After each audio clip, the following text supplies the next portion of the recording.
All good? Looking good? Looking good? All right, we'll go ahead and get this meeting started in a moment.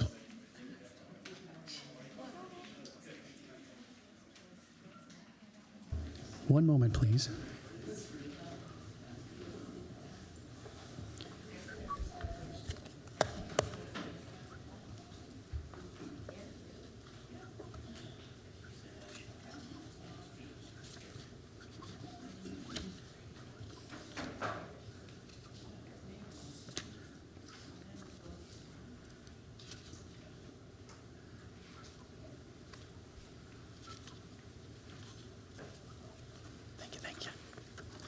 All righty, let's go ahead and get this meeting started. Welcome to the Waxhaw Board of Commissioners meeting this July 8th.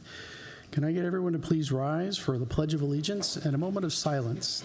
This evening we'll take a moment maybe to recognize those that lost a lot in the great state of Texas. Thank you. Pledge allegiance to the flag of the United States of America and to the republic for which it stands, one nation, under God, indivisible, with liberty and justice for all.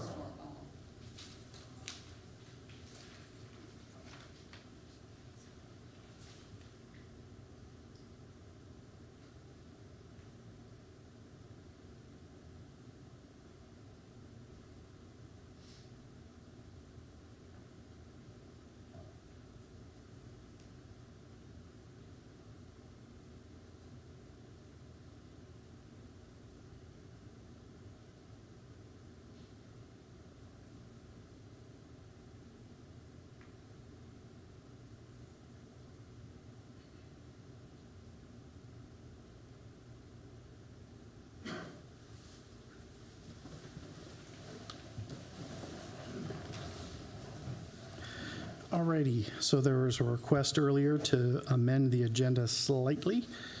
I believe it is item new business, item 4. There was a request to remove that from the agenda as that issue has been resolved outside of the resolution that was being discussed, i.e. condemnation. So we've come to an agreement, so we can remove that item from the agenda. Any other amendments, adjustments to the agenda tonight? Hearing none, can I get a motion to adopt the agenda as amended? So moved. All in favor? Aye. This agenda is adopted. Next up, we have general public comments. So we invite the public to speak. You have 3 minutes to speak on any topic of your choosing. Please make the comments brief, 3 minutes, and direct them to the board as the whole and not an individual on the board or anyone in the crowd. And yeah. So first up, we have Mike Gregory. Thank you for your time. I live at 7714 Red Oaks Trail, and I oppose the resolution or the ordinance that would block parking on the left side of the street that y'all will probably vote on next week, I think. It would cause total chaos. I live on the 5th house as you turn in, about halfway. Where are we going to park? Holidays, birthdays. My neighbor had people come from out of state. He has 2 or 3 cars. There's 5 or 6 visitors. Where are they going to park? There's nowhere to park. And there's no, I've been there 21 years and we hadn't had a problem until recently. And that's pretty much it. Thank you for your time. Thank you. Next up, we have Beth Farina.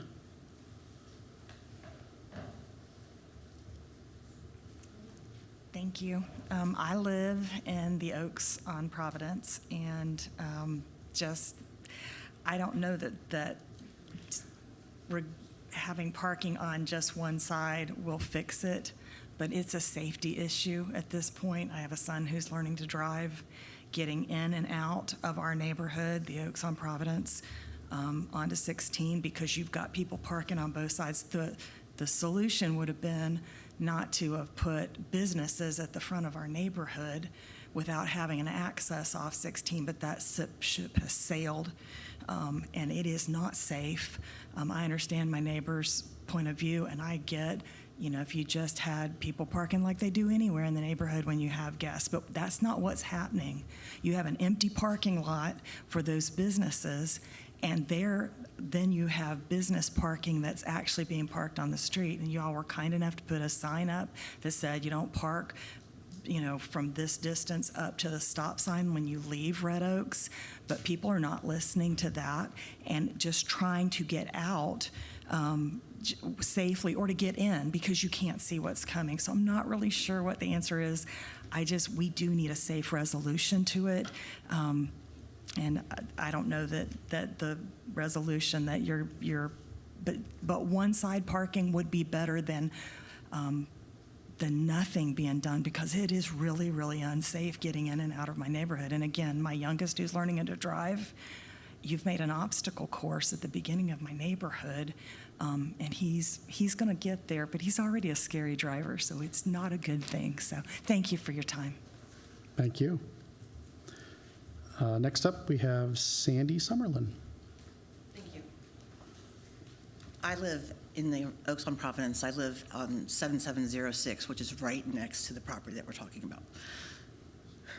So I've been a Waxhaw resident for 20 years. I've lived in that house for 10. I have never seen an issue like what is going on right now with the parking. So what my issue is that when I am backing out of my driveway and both sides of the street are lined with cars, it's a hazard for me, it's a hazard for my kids that are now driving, because we can't see to back up into the street safely. So I have to back up another 5 or 6 feet to even see past the cars.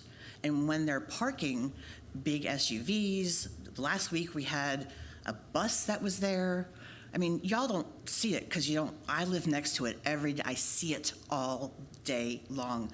Yes, and I do call the police because those people do not care how they park. Turned around, discard trash, they just don't care. And frankly, it's already enough. Not to mention the property owner of that property completely disregards his bushes and everything now that's on my property. But yeah, I don't know what the solution is, but it's a safety hazard for my family. So, I just needed to say that because it's not fair to us. I've lived there for 10 years. This is not right. This is not right. And I'm sure if y'all lived there, you'd probably think the same thing because it's just not fair. Thank you. Thank you. Next up, we have Martha Schmolker. Is that close? Close, but not correct, but that's okay. I'm Martha Schmaker. I also am a resident of the Oaks on Providence. It is a lovely neighborhood. I have lived there for 7 years, and the issue has gotten out of hand, as the other residents have spoken. And frankly, as one member mentioned, an access point from our neighborhood should never have been allowed for these businesses. If you want to allow a business to come into the front of a neighborhood, it should have to be an access point from Providence Road. Frankly, I feel like it's very disrespectful to the citizens of the neighborhood that you have allowed this. Obviously, it was poor planning from whoever approved the parking lot that there's not enough parking. Another issue is that oftentimes in the morning when I leave, the business owners, they come and they park on the street first thing. So you already have, first thing in the morning, the parking lot's empty. You have 4, 5, or 6 cars parked on the road. It is very dangerous, especially having both sides being permitted for parking. I think that's ridiculous. And it would be, you serve our community, and I appreciate your service to our community, but it would be great if you would come out and do your own observation multiple times throughout the day and see what we're talking about. And then just imagine your own neighborhood, that somewhere down the road, that home that's on the corner, that the city of Waxhaw is going to approve that to be a business now. And all of a sudden, that beautiful home that was on the corner lot now is a business.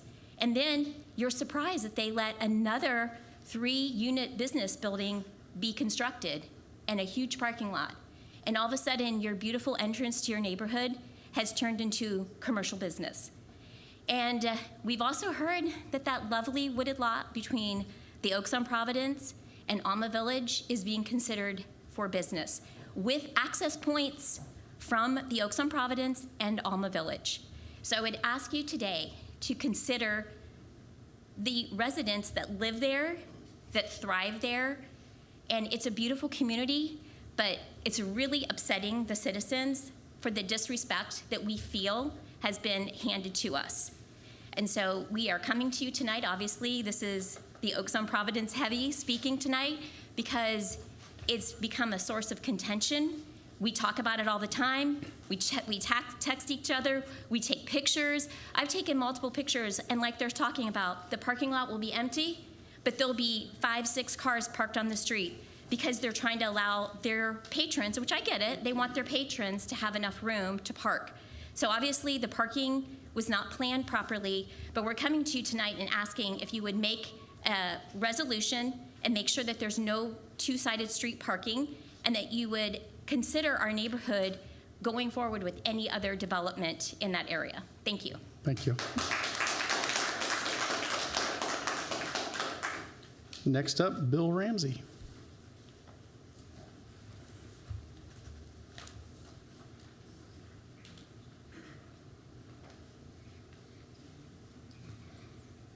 Good evening. I've been a resident of Oaks on Providence for 10 years. What we're dealing with now is a public safety issue. It's not just for the residents of Oaks, it's for the people who drive on Providence Road. That is not a 4-lane entrance to begin with. You can't park that close to that road and expect somebody pulling a trailer or a fifth wheel to make that corner. Number 2, when you try to get on Providence, it's not an abnormal situation to wait 2, 3, 4+ minutes to be able to make a turn. You get 4 or 5 vehicles lined up in that eastbound lane attempting to turn onto Providence, and you're now restricted to the point where there's going to be an accident. It's not just going to affect the people on Red Oak Trail, it's going to affect the people on Providence Road. So this has to be corrected. I'd echo everything that Martha said.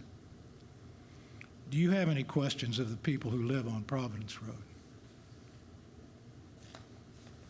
The people that live on Red Oak Trail? You're our representatives. This needs to be corrected, and it needs to be corrected soon. There's going to be a serious problem. Thank you for your input.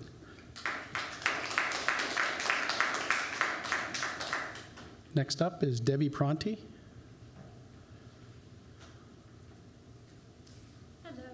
I've been a resident of the Oaks on Providence neighborhood for about 7 years now. And as we all know, the city of Waxhaw is growing, and it is getting increasingly, since I moved there, harder and harder to turn out of that neighborhood and to get into it. And this problem has only been compounded by these businesses that have come into play these past couple of years. So I echo all the sentiments of my neighbors.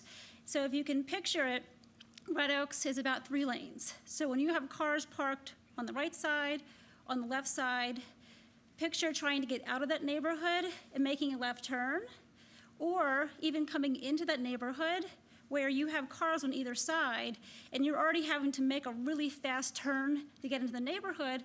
It's just plain dangerous. It's unsafe.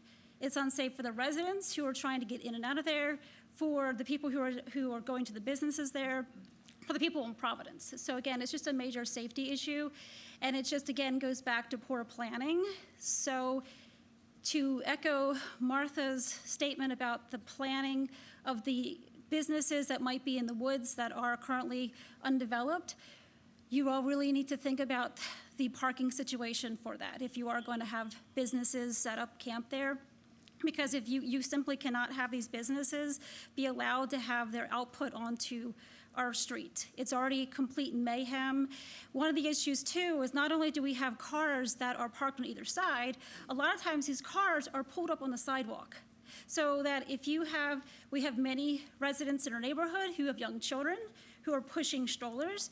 They can't fit through there because the car's blocking the sidewalk.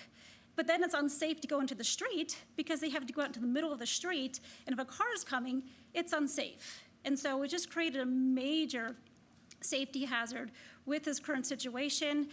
I don't know if it's even possible to go back and have an output onto Providence directly from these businesses, but something needs to be addressed before we have some major accidents and people are hurt or fatally wounded. Thank you for your time. Thank you.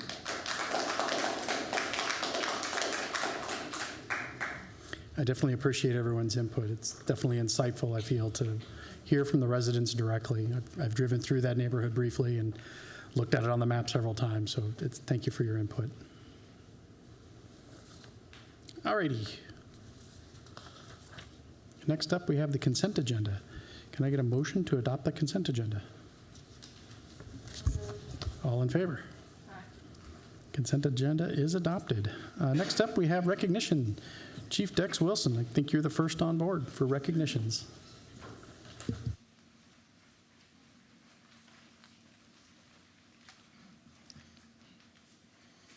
Good evening. We're here tonight to recognize Lieutenant Ryan Womack for 15 years of service. June 13th of 2010, he started his career at the town of Waxhaw for the Waxhaw Police Department. I'm sure 15 years ago he didn't realize how hard some days were going to be. I'm sure he didn't realize how rewarding other days would be. But 15 years later, I'm sure he does now. He began his career as a patrol officer. He later served in narcotics as a sergeant, or as a detective, patrol sergeant. He is an instructor. He did training sergeant, field training officer, and field training supervisor. And currently he is also not only lieutenant on patrol, but also over the field force team. So he's wore a lot of hats within the PD and continues to do so. Each role he showcased his strong work ethic and integrity and his leadership. As a special response team operator, he eventually moved up to team commander. So every field that he's ever worked in, he has progressed through those fields, and he continues to do so today. He exemplifies the values and mission of the Waxhaw Police Department. He represents the Waxhaw Police Department at the highest level to all citizens. We appreciate what you do, and we appreciate your 15 years of service. Thank you. Thank you, sir. You want to say anything?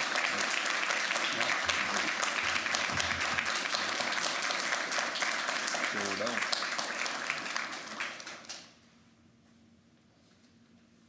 Thank you. And thank you, Lieutenant Womack. We appreciate your service. Next up, we have Barbie Bruce.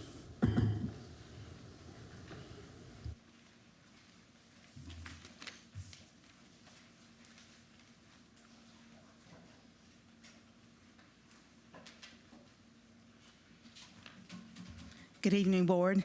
I'm delighted to introduce to you 3 interns that the clerk's office have the privilege of working with.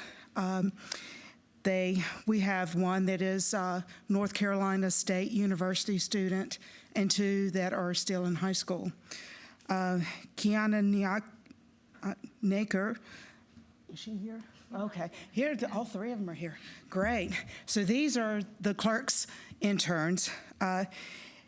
Kiki, as she's known for all of her friends, was originally from South Africa. She moved here to Waxhaw in 2017. She had graduated from Cupperson High School, and she attends the North Carolina State University. Her major is political science with plans of attending law school and practice as an immigration attorney. Ashni is originally from Milwaukee, Wisconsin. She moved to Waxhaw in 2015. She currently attends Marvin Ridge High School. She is passionate about the law, politics, and public policy. She is active and volunteers in her community. And after high school, she plans to attend university to study pre-law, economics, and political science. And our third one is Michael. He originally is from Long Island, New York. He moved to Waxhaw in 2017. He currently attends the Central Academy of Technology of Arts, they call it CATA, in the career path for engineering. He has started his own nonprofit called Action for Good. He's passionate in volunteering and community, math, government, and politics. After CATA, he plans to study industrial engineering or political science. I have had the privilege of working with these three, and they are absolutely amazing. They are smart, they're creative, and they bring a sense to the office of energy, engagement, and they have a passion to involve the young people in government. They all three wanted to learn more about local government and how the commissioners work and how the mayor performs his duties. So we are getting them immersed in that. Their task while they're here is to establish a youth council for Waxhaw. So they will be presenting that project to you on July the 22nd. For input, feedback, what you see will contribute to bring the young people and engage them more in local government. So would you like to say something? Michael, are you the spokesperson for the group? Sure. So Michael is the spokesperson for the three, and he'll take it away. Okay. I guess I'll just start by saying thank you to Barbie and Brandy for this opportunity with the town. You both have been very kind since the first day. This is my third week, but for you guys, I think it's been longer. But I also want to just thank all the staff as well. I like to be very involved with volunteering, so I've gotten to know some of the Parks and Recreation people, and all the other staff as well. They've all been very kind since the first day, and they all truly do care for this town. And just me coming in as someone who lives in Waxhaw, they really do truly dedicate their time into their job. Not everyone from, I guess, our ages know that, and they don't really put attention to that. But I just truly want to just say thank you to all you guys, and also to all the commissioners and the mayor for sacrificing your time and seating on that seat. I also believe that everyone is put in a position for a reason, for something positive. And for what you guys are doing, I hope it's for a positive. I do think you guys all have good intentions. So I just want to say truly thank you to all of you as well. And that's it. Yeah.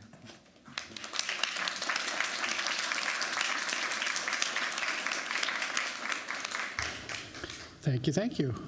Next up, we have Miss Dina Sabinski.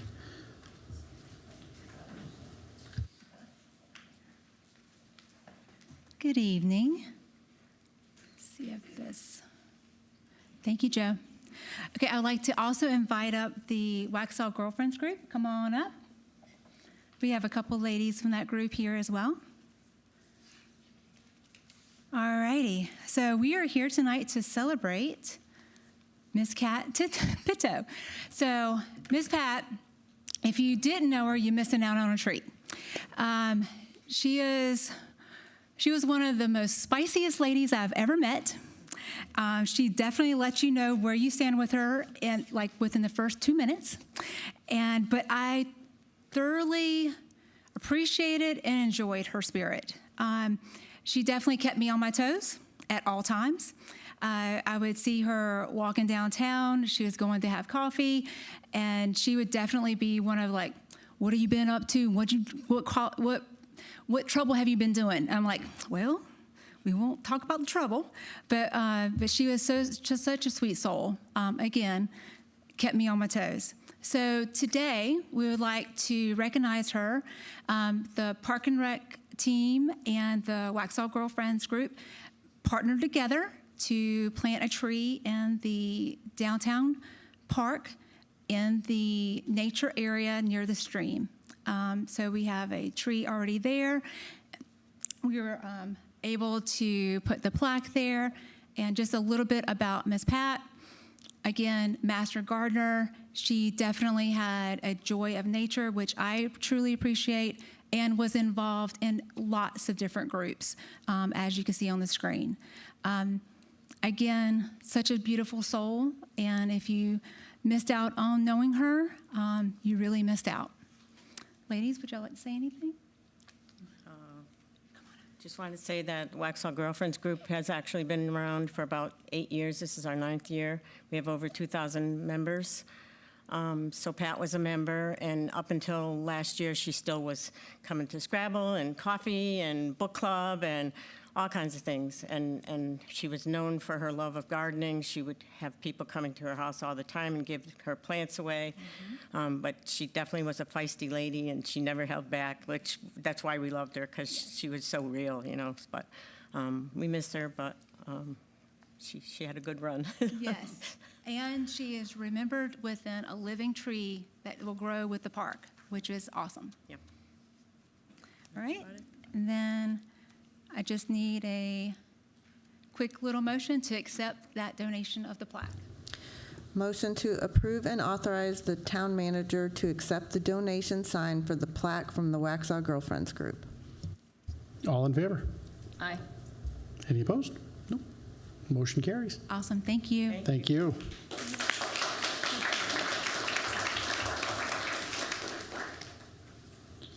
All righty. Next up tonight, we have a couple of items for our public hearing. So can I get a motion to open a public hearing regarding a text amendment TA 019-2025, as well as the offer to sell a piece of property? So moved. All in favor? Aye. This public hearing is now open, and we'll kick it off with a presentation by Janet Perano. Okay.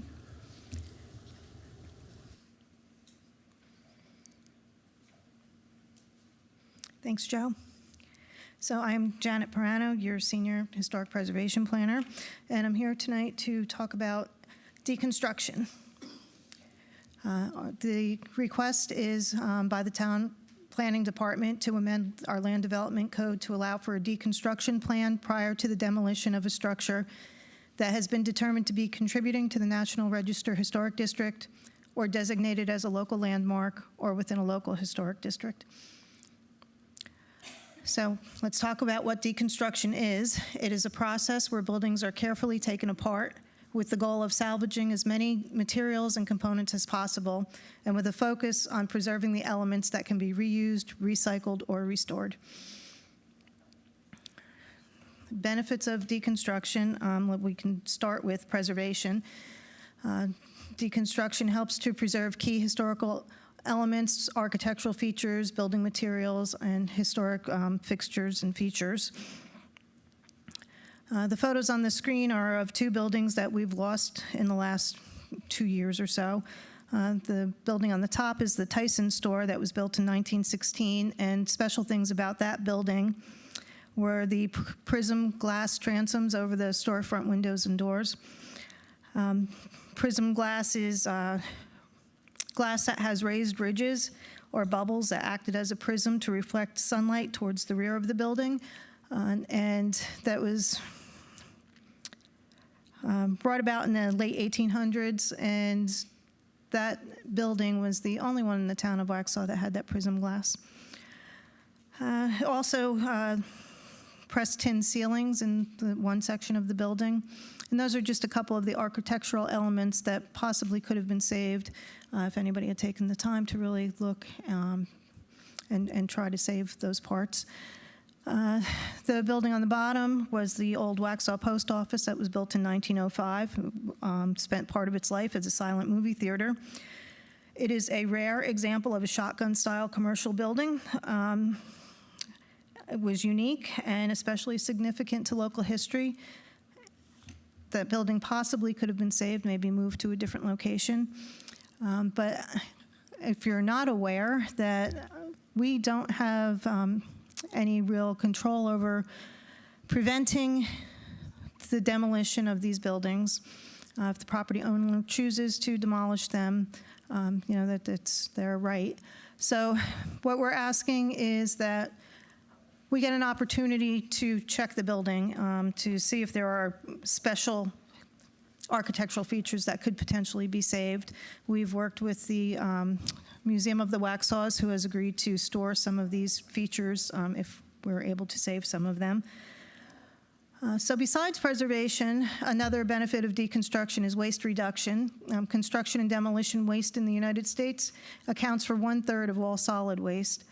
Building material reuse rate is less than 1% of all construction and demolition waste. So by hopefully saving some parts of these buildings, we'll be able to make that more of a circular loop instead of a straight line right to the landfills. And another benefit of deconstruction is public health. Particles, when you demolish a building, they can travel up to 600 feet. Some areas require wet demolition, where you'll just spray the buildings with fire hoses to keep that debris from flying into the air.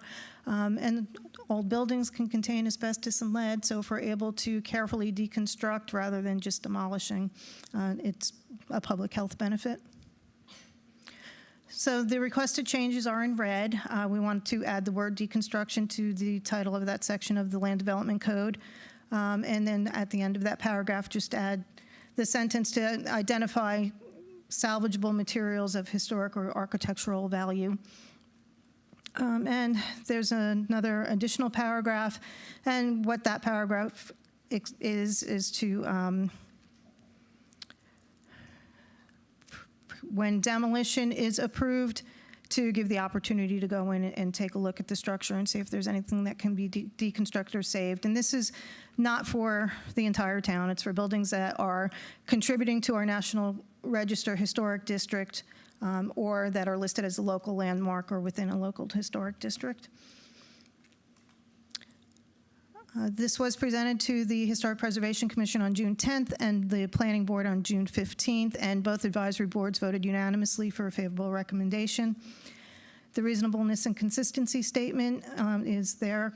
It's a request is consistent with the comprehensive plan and future planning goals for the town, specifically the goal of highlighting and protecting Waxhaw's historic heritage.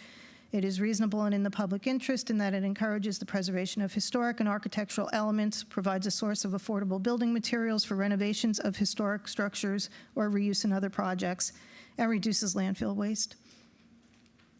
Tonight is a public hearing, so there is no action required, and I'd be happy to answer any questions. Any questions from the board at this time? No? Okay. Thank you. Well, thank you very much, Janet. Next up, Ms. Cindy Reed, public hearing regarding the offer to sell a certain piece of property in downtown. You can, yeah. See no reason not to. Get my mic on. Ashley's here as well as George Johnson to answer any questions that you might have about the sale of the property. In North Carolina, towns can sell town-owned property, public-owned property, through several different ways. And those ways are, just so that you and the public understand, those ways are by competitive sale, by public auction. That's traditionally the way the town sells land, or by sealed bid, or upset bid, or by private negotiated sale. And this is a private negotiated sale, which is allowed if it's for economic development purposes. And the good thing about the private negotiated sale, as opposed to the other methods of selling property is that you can attach conditions to the sale. If the property was sold at auction, you can't attach any conditions to that. And so if you're selling property through a private negotiation, you're required to adopt a resolution, and that's what the board has before it this evening. And in the resolution, the town needs to make a determination that this sale will stimulate the economy and that it will create jobs. And the town, through this resolution and through discussions with the buyer, has made that determination that it will stimulate the local economy by creating jobs and opening up other opportunities for business to locate in the downtown area. The appraised value of the property is $270,000 based on an appraisal, a market rate appraisal. The tax assessed value of the property is $251,600, and the town has determined that the fair market value is $260,000. So that is the offer that Mr. Johnson has made to the town for the purchase of the property. Mr. Johnson has also agreed to make efforts to lease the building to accommodate at least 2 separate business entities or tenants. And he's also said that he will create between 5 to 10 new jobs in the downtown area. And so there's also a clawback provision in this resolution, and also in the purchase and sales agreement, there's a clawback provision that says if he doesn't do these things, that the town can purchase the property back. So that's the basics of selling a property by private negotiation for economic development purposes. And I am happy to answer any questions that you have. And George Johnson's here and Ashley's here to answer any questions that you have. And I think Ashley also put together a short PowerPoint. If we wanted to take a look at that, it's just 3 slides. I think that'd be great. We can do that ahead of questions then. Sure. Let's do that.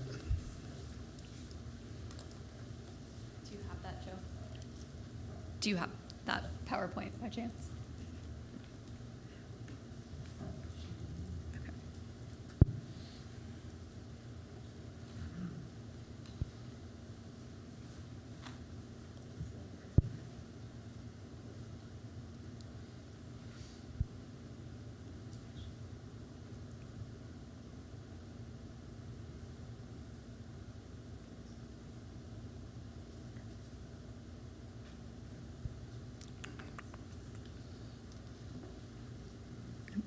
Doesn't look like it is, which is fine.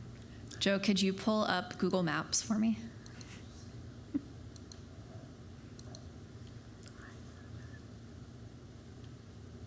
Perfect. Okay, and then zoom in on downtown Waxhaw where the Dunkin' McDonald house is. So thank you, Cindy, for explaining the general statute that we are proposing the sale under. And then Joe, if you zoom in on downtown, right where that Mary O'Neill's is. Okay, so you guys want to talk through the location of the parcel. So you can see where the water tank is. Then to the left of that is the Dunkin' McDonald house.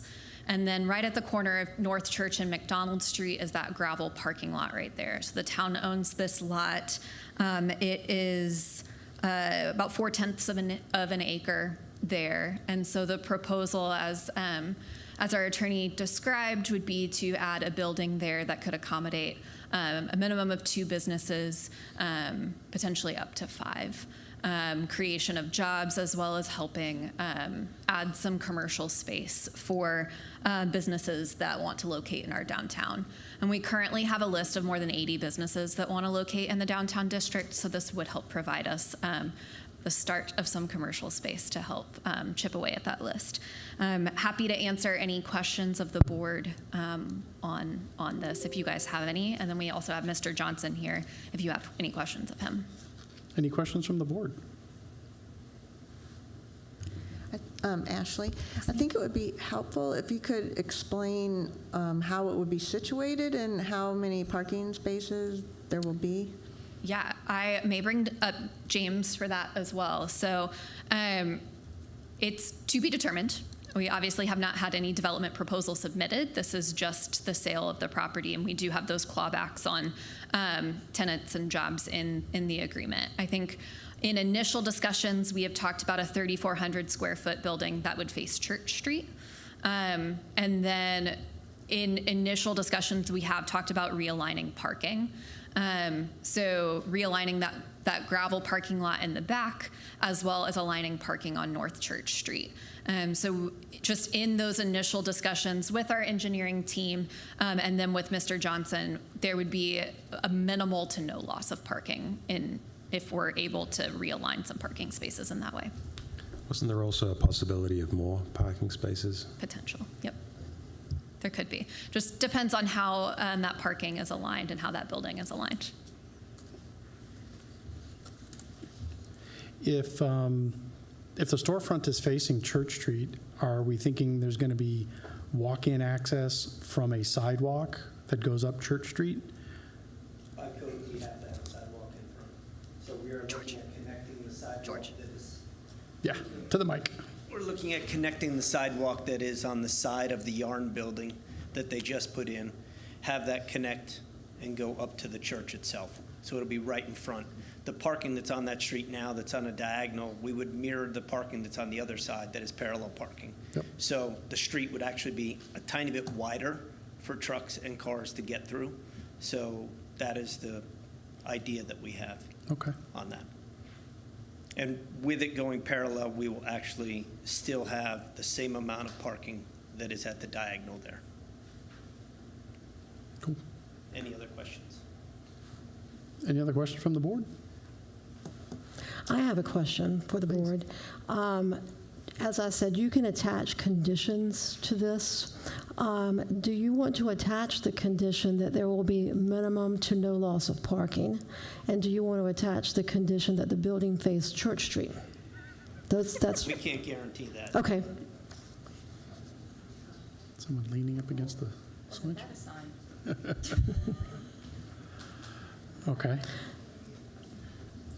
So I think Mr. Johnson was saying at this point he couldn't guarantee that the building's going to face Church Street because he hasn't got his architectural drawings yet. But the minimum to no loss of parking, is that something that you would like to consider? We can't guarantee that either. Okay. I also want to note too, we were here a couple months ago with some other parking options in the downtown area. So if there was a small loss of parking, there are places that we can make that up, whether that be on Price Street, South Broome, Caldwell. I think those were all of the ones that we drew up for you guys. Yes, and I think that, when I met with Mr. Johnson, had kind of taped out the area, invited us all to take a trip. Based on that, it's well thought out if it works out, right? If it works out, we actually plan to pick up 2 spots. Correct. Instead of losing spots. It's not something that's been done haphazardly. That was my first question. Parking was my first question. And so you seem to have a plan for that. Hopefully it goes according to plan. I mean, we can't guarantee anything, but we're not losing all the parking. No. So I just want to make that clear. Yeah, I think at this time we're going to kind of rely on our codes to get what will work best. Correct. Okay. With no questions? Sorry? Yeah, one more. Is there with the possibility of losing parking, what would be, the maximum that you would expect to lose? Sort of Based a on our top-end projection, estimate. we're picking up 2. We're not losing any. Right. If everything goes according to plan. So I don't look at the downside of it. I look at the upside that we potentially will pick up 2.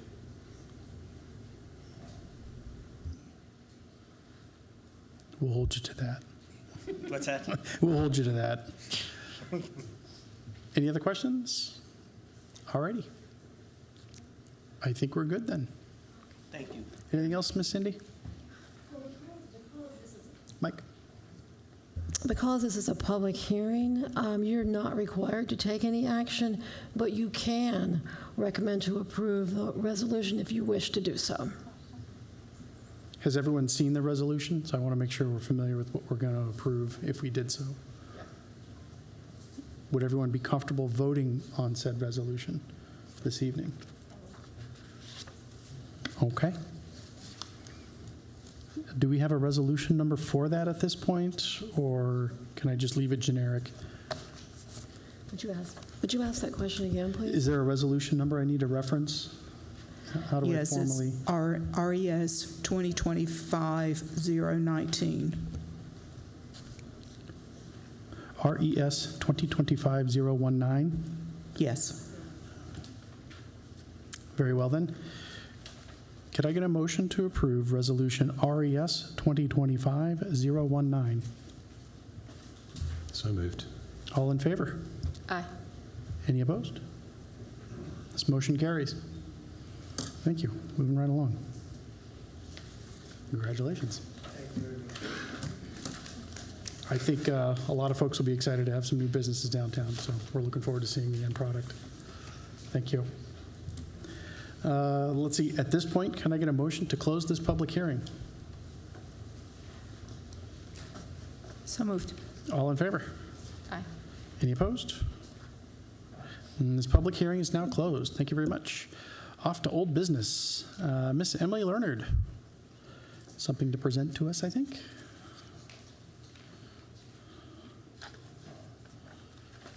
Good evening, Emily Learned, HR Director. I don't have a presentation up for you, but this item was included in your agenda packets, and I also have printed out the 25-26 pay and classification plan. Typically, it's been standard procedure to do a pay and classification plan where we increase the salary ranges by the amount of the approved COLA.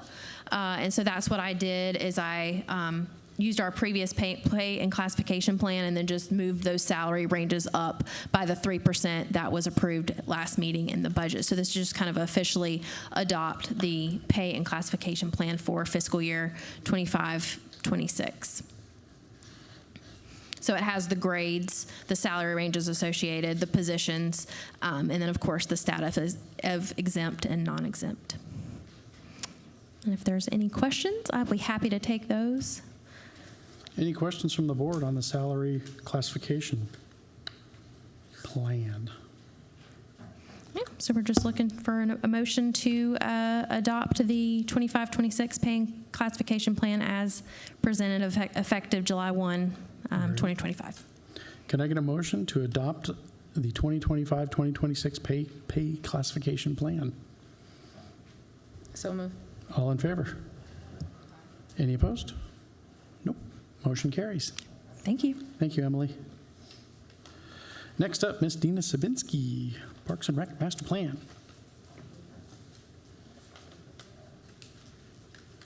Good evening again. All right, let me get settled.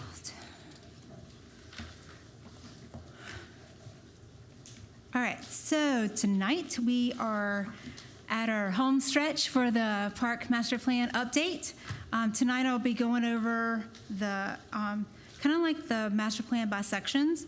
That's the summary, the inventory, feedback, and surveys, the types of parks, all the supporting documents that came for the document, what is a recreational desert, basically the top bubbled up list of what is recommended to go next, and each park assessment. So each park kind of gonna a grading on what needs to come next for safety or for just what it needs to function better as a park. Okay? And I love questions. Love them, so please ask. Love questions. Okay, I always start off with a vision and mission, and that basically tells you why we're here every day and why we pull up our sleeves, put our boots on, and go out and make sure we have an awesome environment to come play with us. A few areas of concerns. This is our fund map. Basically kind of gives you a rough estimate of where everything's laid out in Waxhaw recreationally. I'm going to ask some more questions about the community corner and the meeting place a little bit later. This is our active, our in-process parks or facilities and our inactive facilities. This basically gives you a quick rundown of where, what the parks or facilities are, how much acreage belongs to them. You also see a couple things in red. So I would need some direction on what their next life is going to be on certain areas, either to take it off of park inventory, to place it in inactive, or just take it into town inventory, or anything in between. So with our past office now is park maintenance. We still at 317. We still have equipment there. We have our touchdown spaces for our maintenance crew. That correlates to, oopsie daisy. There we go. Yeah. That correlates to our Southern Brevard Maintenance Center.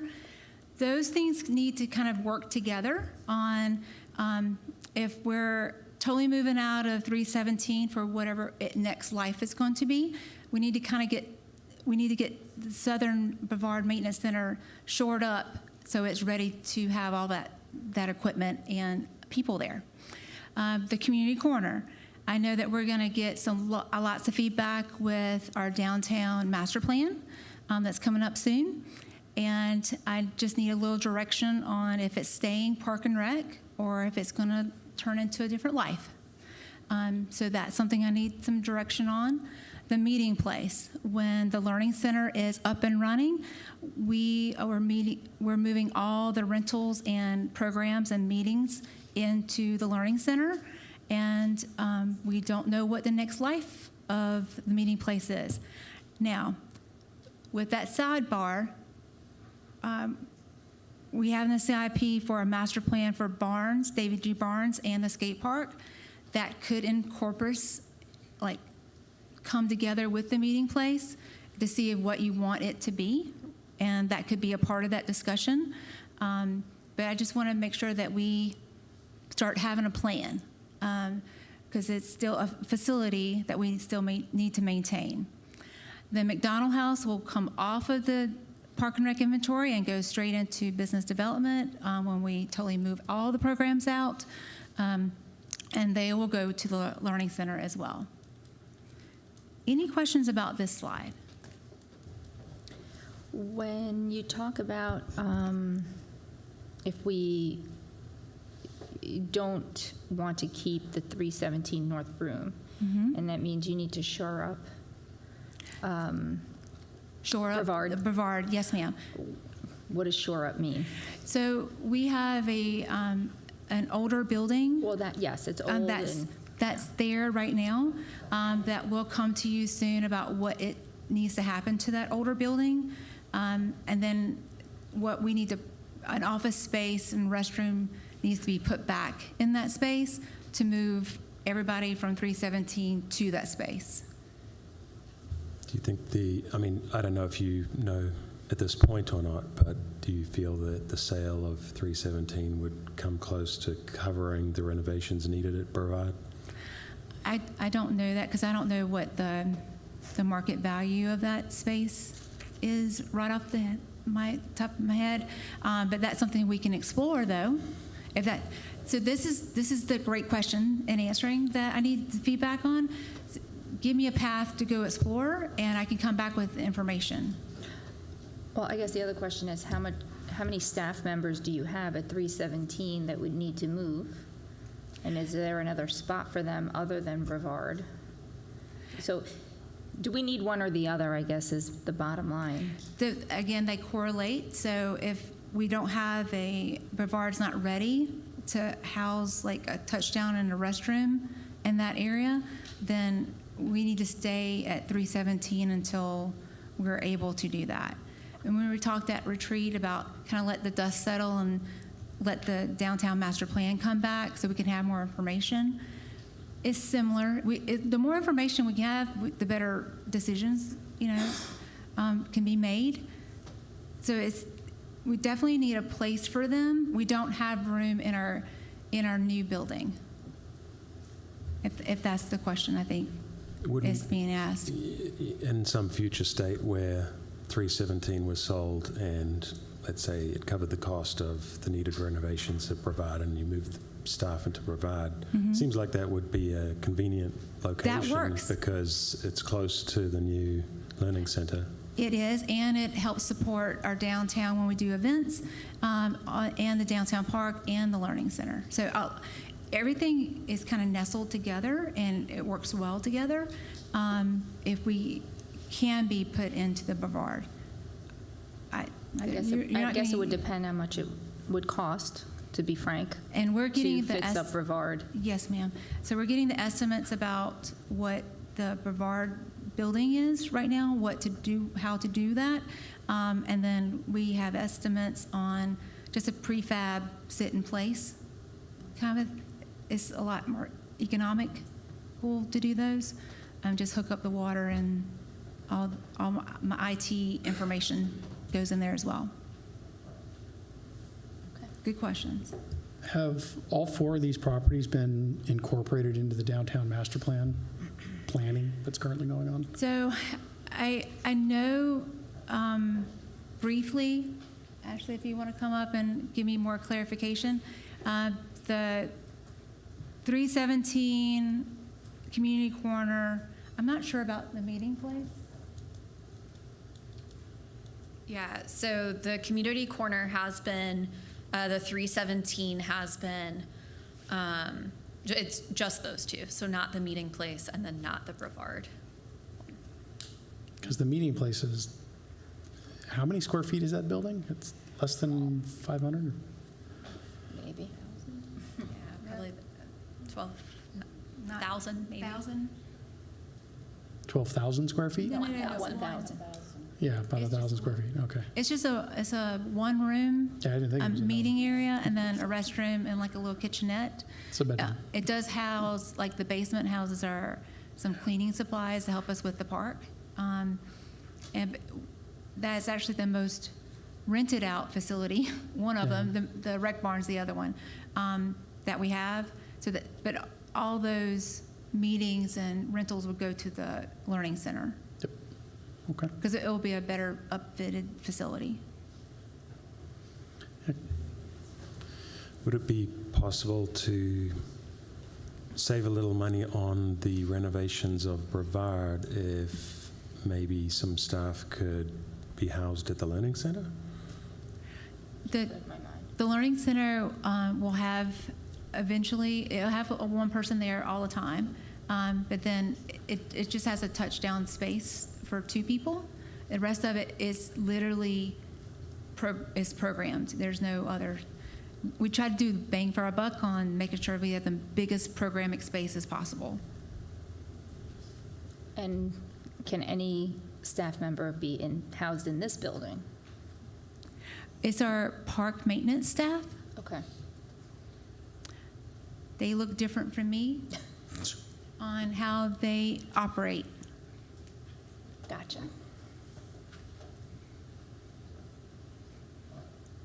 That's okay. Question? Alrighty. So it sounds like there's an overarching theme that we should at least get some information on what it would take to get Brevard up to snuff. Awesome. And what it would take to get that in a position where it sounds like it's strategically located for the learning center. Exactly. So it's everything there. So it seems to be strategically located that warrants a good deep dive in terms of what it would cost to get that to where we need it to be. Awesome. serve And all we're those already needs. we're working towards that, and I'll be able to get it to Mr. Hicks ASAP. Yeah. So we have all that information. And then again, I think the other two, the 317 and the community corner, we'll just wait and see what happens with the downtown master plan and see Okay. how that works So out. for this time, we're going to keep it on the park master plan I at think this it time. makes sense to keep it on there now, yeah. Okay. So I think the one thing we haven't really talked too much about is the McDonald house and where we want to go with that. Anybody have any thoughts on what we want to do with the McDonald house? Well, I think Miss Ashley that's her office. So the goal is then to keep that as part of business development. And, So and like you're that's- saying, move that into business development, which means that would move into the business development budget. Yep. So then it would go under the facility management at that point. It wouldn't be under Park and Rec. Yep. And so it just, and I know Andrew's already started working with Mr. David on Yeah, all the nuances about that lovely building. exactly. Okay. Okay? Any other input from the board? Comments, questions? Awesome. Good job. All right. All right. We're going to move forward. Now we're into kind of like where the projects kind of bubbled up. Completing Harvey Clay has always been on top of our list because there's just, you'll see when I did a deep dive into what's still needed for the park, you'll see a pretty long list. Developing a master plan for David G. Barnes and the skate park. David G. Barnes and the skate park are very well-loved parks, and it shows. We are having 30-year-old playground equipment that we have to continually take stuff off, and because there's no replacement, because the equipment's it has a different life. And the skate park, it needs some cleaning up and making it more up to date of what the skaters are asking for now, which just, was it last meeting or meeting before? We had a wonderful group of young folk that came in and spoke to us, which was amazing, and I'm so proud of them because that never happens. So super proud of them for coming up. Then on the master plan feedback we got for additional fields on there, completion of Town Creek. Then we got, everybody wants aquatics, so it's still bubbling up. Also, just making sure that we have our access and safety for all of our parks. And then added, so new on this list that wasn't there before, is our bottom section. And that came out of our feedback that we got on May 13th. And because of it being a public meeting, I was able to add a lot of that feedback onto the master plan because we had a significant amount of citizens that were able to come. And so you'll see a new addition. But again, overarching themes that has been asked for the last 8 years, but it is now in the master plan. Any questions about that? Okay.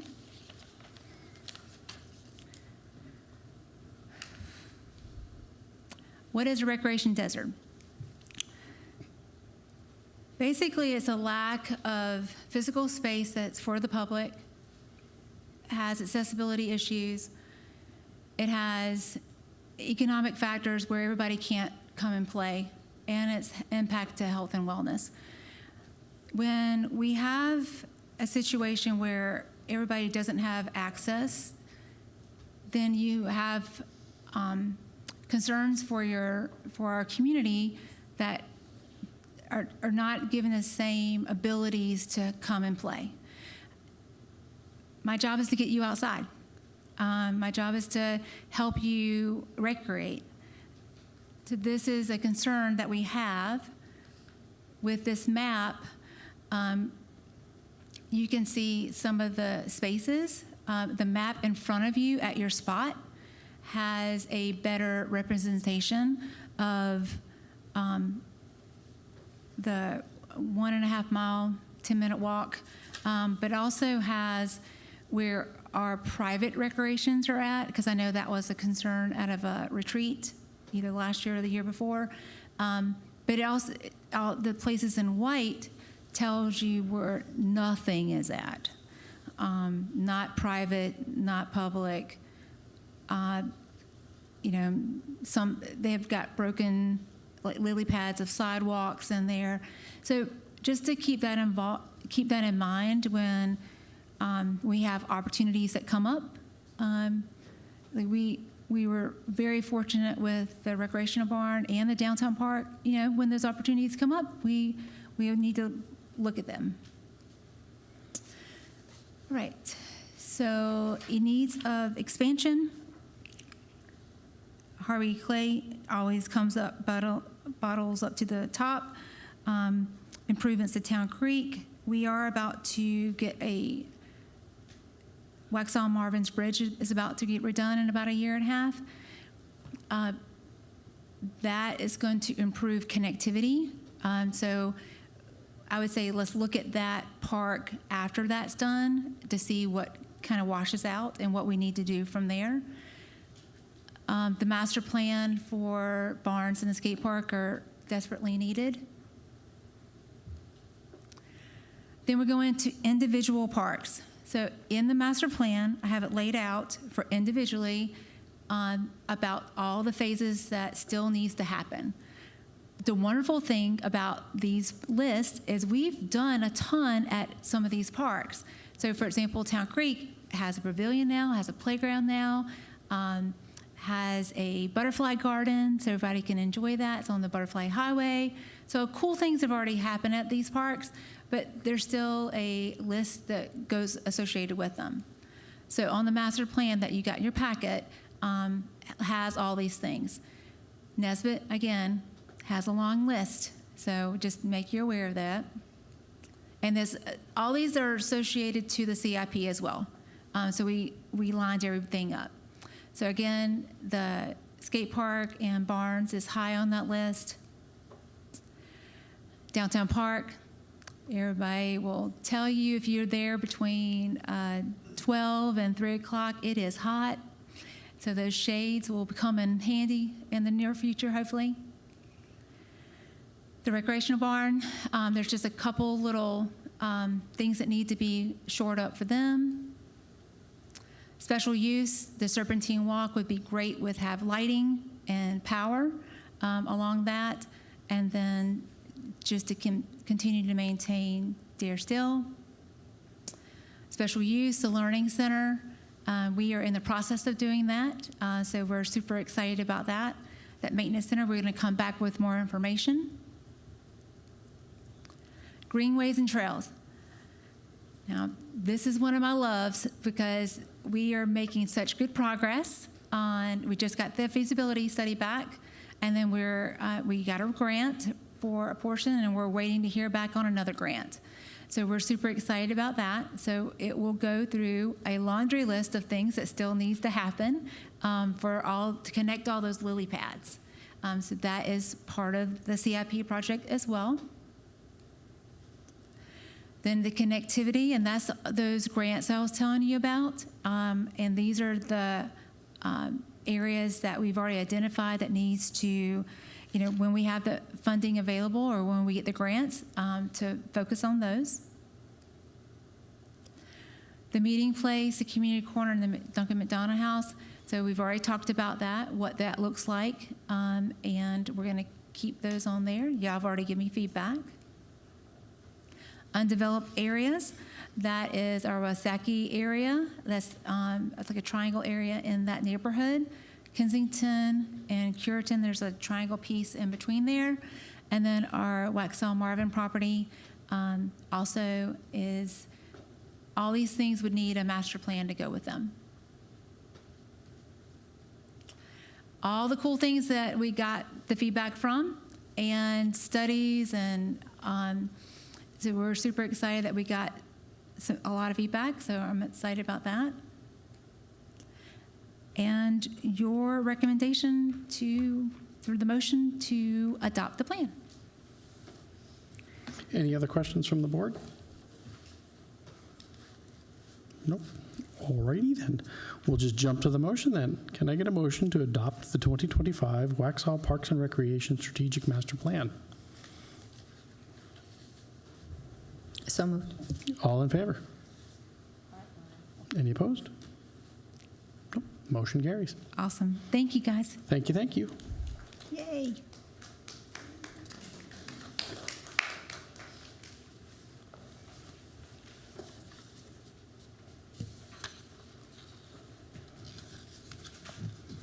All righty. Next up, Barbie Bruce regarding a voluntary annexation.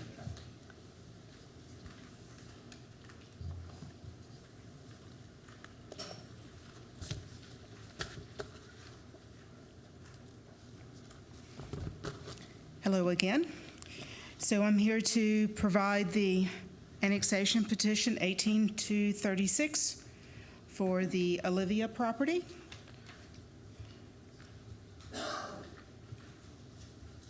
And the request has been submitted by the applicant Typar Realty for annexation of approximately 4.02 acres. The property is in Union County, adjacent to Waxhaw, and is located off of the Waxhaw Parkway East Corridor near the Providence Farms subdivision. And if you can see, it's that little sliver right there. So the physical description, you'll get an aerial view of that, is this here. Of course, it's 4.02 acres. It's 650 feet contiguous southern edge of the Waxhaw town limits. Has streams north and east on the edge, 2.14 acres in the 100-year flood plain, wooded area that's undeveloped, and it includes a 250-foot segment of the Path 24, which is a pedestrian plan pathway. And then at the bottom is your Parkway East Corridor, Waxhaw here, and Union County up the top. So we're in phase 3 of the process. We're here at the annexation, and then we're here for the board to cause the clerk to investigate, and then you are to set the public hearing date. So this is your motion for the clerk, directing the clerk to investigate the petition. Any questions from the board? Nope. All righty. Can I get a motion to adopt? Where am I at? Can I get a motion to adopt a resolution? Yeah, 2020-25-015. Okay. Motion to approve resolution RES 2025-015, directing the town clerk to investigate annexation petition 18-236. All in favor? Any opposed? Nope. Motion carries. Could the town clerk please, let's see here. Can the town clerk please investigate whether this petition is sufficient? No. I have verified the petition and found it to be sufficient. Very well then. Can I get a motion to adopt resolution 2025-016? Motion to approve resolution RES 2025-016, scheduling the public hearing for July 22nd, 2025 at 6:30 p.m. at the new Waxhaw Town Hall Board Chambers. All in favor? Any opposed? Motion carries. Thank you. Thank you very much, Barbie. All righty. Next up, Miss Dina. One more time. Got to keep you on your toes. All right, so tonight we're also here to go over the agreement with the Waxhaw Athletic Association.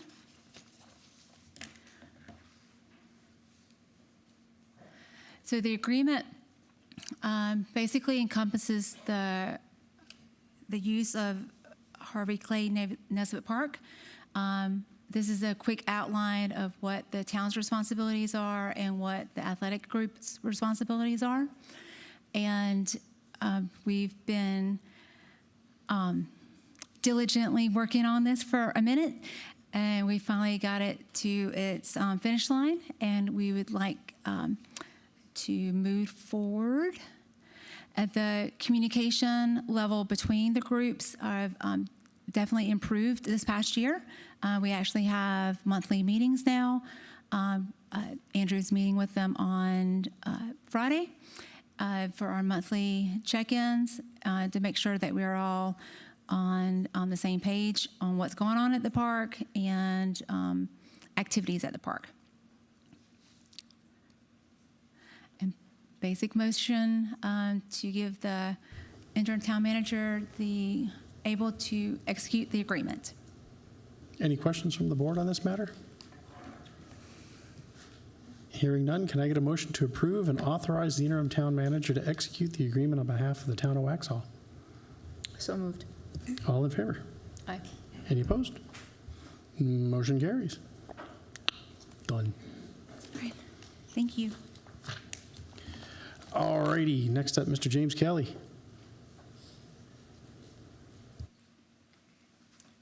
All right, good evening, board. Tonight we are discussing the first reading of proposed changes to ordinance ORD 2025-012, amending parking regulations along Red Oaks Trail. Per direction of the Board of Commissioners at their June 10th regular board meeting, the engineering department is bringing this back to you all for further discussion. Again, the recommended action tonight is just to provide feedback. There is no action that needs to be taken this evening. So overview, this was just per direction of the Board of Commissioners at their one of their previous BOC meetings. This would be a proposed amendment to Section 66-23 of the Code of Ordinances. I will note that there's been multiple folks that have reached out on this, a mixture between the homeowners, as you can see tonight, but also the business owners. So I'm going to try to provide my best neutral response to this and then leave it to you all to make a decision. So obviously the concerns from the business or from the existing homeowners is that there's a lot of traffic that is compiling along the roadway.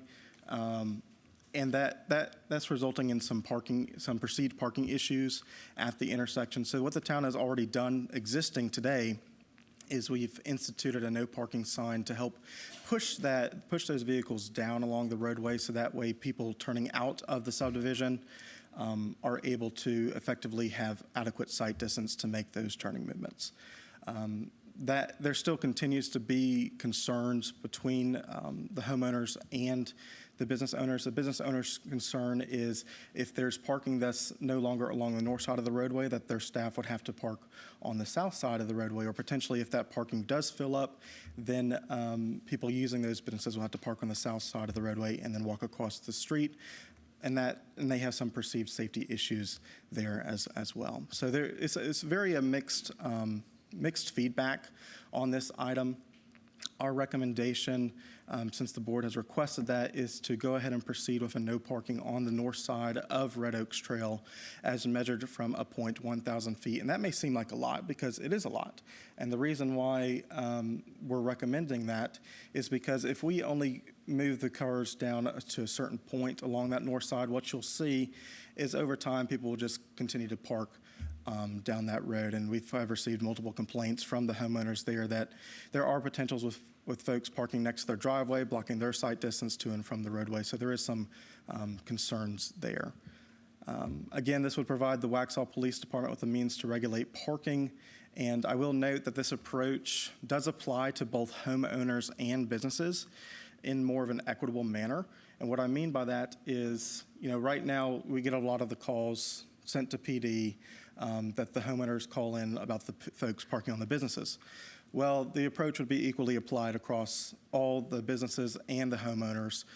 Basically, if anybody was parking on that north side of the roadway, everyone is held accountable in an equal manner. So therefore, folks would need to be parking on the south side of the roadway, and there's adequate width there on the roadway to accommodate for that. So with that, I'm glad to take any questions and open to any feedback. I will note that if there are no objections to this evening, this will be a consent agenda item on the July 22nd BOC meeting, but ready to hear your feedback. Any comments or questions from the board? I have a question. So after our last meeting, I was contacted by one of the business owners, and they were not made aware that this was even on the agenda. So were these discussions since that last meeting that you've had with them? Or? Yes, so the business owners, since the June 10th agenda item, they reached out to us, and we spoke directly with those business owners saying that, yes, this is an item that staff must bring back to the board for further discussion, because it was originally a board action item for staff to bring it back. So those business owners knew that this was going to be on the agenda, and even after seeing the agenda, they still reached out and had some concerns to express as well. And we encouraged them to come and speak or submit letters to make sure that their voice is heard. to make sure that, everything is in accordance with the First Amendment of the U.S. Constitution, that they're protected under that, and that they have the right to speech. So have they offered any solutions themselves? I think it would be nice to first try to see if we could work out an agreement rather than just telling people they can't park on a public road. My other concern is all of those houses that are not going to be able to have cars parked in front of them. And in every other neighborhood in the town, you can park in front of your home. So, and we have neighborhoods like Millbridge on Fallondale Road that has parking on both sides, and that's a very narrow street that fire trucks can't even get down. And so to set a precedent on a neighborhood with such wide streets, I think it would be best first to try to work a solution. That's a great point. And you're right about Fallondale Road. The issue there is with the narrow streets. And I'll just reiterate that this is more of a community issue rather than an engineering issue. And I think if you were to proceed with that type of approach, what you would have to do is likely either table this item or postpone the item and provide staff with that direction to reach out to both the business owners and some of the homeowners to see if there's a coordination meeting that can occur. I guess as far as the homeowners that live there, that was going to be my other question. Is there a mechanism? I know where I lived, there were no parking signs in front of our home. And we were able to go to the town or, go down to the PD and say, hey, we're having a birthday party and there'll be people parked on the street. And they would just give us like a paper placard just to put in so that we would not be penalized for that day. There is a similar process for that. It's like a temporary street closure or partial street closure request that like if they're having a block party, for example, and they expect a lot of folks to show up, there is a process to allow homeowners to do that. Okay. Yeah. But would it have to be a street closure, or could it be generally, hey, I am having a graduation party, and today, Saturday, there's going to be maybe 6 cars parked on the street? I think that would be ultimately up to PD to decide, because it would be based upon their enforcement. So I would defer to them. But if, from an engineering standpoint, if they did want to request or just give us a heads up, say, hey, we're going to do this block party, we expect a lot of folks to show up, they can apply through our process for that. But if it's more of like a, hey, just to let you know, just for awareness, again, that's something that they would have to discuss with another department. I guess we would have to ask the chief if there's something at the PD for that. I don't know if he's here. There could be. I would just have concerns that if you did have those signs in place, that ultimately then if the businesses called upon the homeowners and said, hey, there's an issue, it's likely PD would have to enforce that. Gotcha. So, Commissioner Redwood, like you said before, with where you lived before, it would be the same. So we're not concerned about the width of that road. It's wide enough that if you had to park cars on both sides of the road, there's room to get through. Mm-hmm. So if somebody who lived in that stretch wanted to park on the north side for a party or what have you, then I don't think that would be an issue. They would just have to, what would be the mechanism to call? Is there a form or? There's no form. They could call the police department, or they could email me, or they could email the neighborhood officer who's assigned to that neighborhood. All right, perfect. And then they would tell everybody, hey, there's a party Saturday between this time and this time. They'll be parking in that no parking section, and we would oblige that. Okay, great. Would it be too much to manage to have resident parking passes? And I don't think that would be bad, but if it's no parking for a reason, I don't know how that would work out. Yeah. Well, most of the problem parking, I gather, is from the customers of the businesses, right? Mm-hmm. And like downtown, near the downtown park, they do have parking passes for those people who live there. So that may be an option, to give that to residences. We would have to figure out a way that just anybody can't come in there and park. Right. I know a parking pass would work, but at the same time, is it confusing to other people to see those cars parked on the side of the road in a no parking area? Would there be signs, or would there be road markings, or how would we mark those areas? How do you do it for the downtown park? They put the placards in the front window. Has there been an issue there? As of now, as no. far as misunderstandings or anything? Right, that's just for events. Gotcha. So the downtown park area, for instance, isn't marked resident parking only. It's just for special events, we mark resident parking temporarily. I would have to ask Dina what the signage says. It's getting complicated. Particularly on the site. Yeah, I don't know what the signage reads. Gotcha. So what we did to safeguard the residents around the park is we have no parking during events, but we also gave the residents a parking pass. So if they are on the side of the street for whatever reason, they have that parking pass. And then that helps us to identify when an event happens that anybody that doesn't have a parking pass gets towed. The no parking during events is a temporary sign? Yeah. There's metal signs. Okay. All in Hillcrest and on the other side. Yeah. Okay. Similar to So the neighborhood's, it's labeled with signage that indicates. Super labeled, and everybody's, it's on every block. And then in that case, that triggers my question that I was thinking, would it make sense to make that stretch, that 1,000 feet on that side, resident parking only? So that the business owners are, Didn't that signage read that downtown? Or by permit, parking by permit? But parking by permit. Parking by permit, something like that, yeah. I can get you that language. And then the residents would be the only ones eligible for said permits. And I think it would make sense too, if these are businesses, then resident parking only, Monday through Friday, 8 to 6 or whatever. So on weekends and such, there's no prohibitions. You can have your guests, you can have your parties on the weekends. I don't know if that helps or makes things better or worse. It's a complicated issue, right? It's a complicated issue because you're trying to balance the needs of two different folks, right? The business owners and the homeowners. And I think you could move forward with a parking permit approach. It's just how do we formalize that? And I think we can mirror some approaches that we've already used downtown. I do like that, and I also do like the working on an agreement between the homeowners and the business owners, and working through a focus group and actually resolving the issue where they decide how best to solve this problem rather than us deciding for them, if that makes sense. Would it make sense then at this point to defer action on this item? I think so. I think defer action and direct staff to start working on that formalization and those focus groups. Cool. May I say one more thing? Please.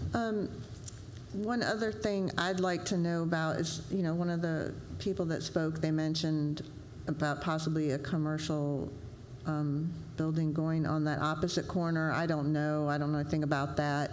I'm assuming it's zoned commercial. Do we know anything?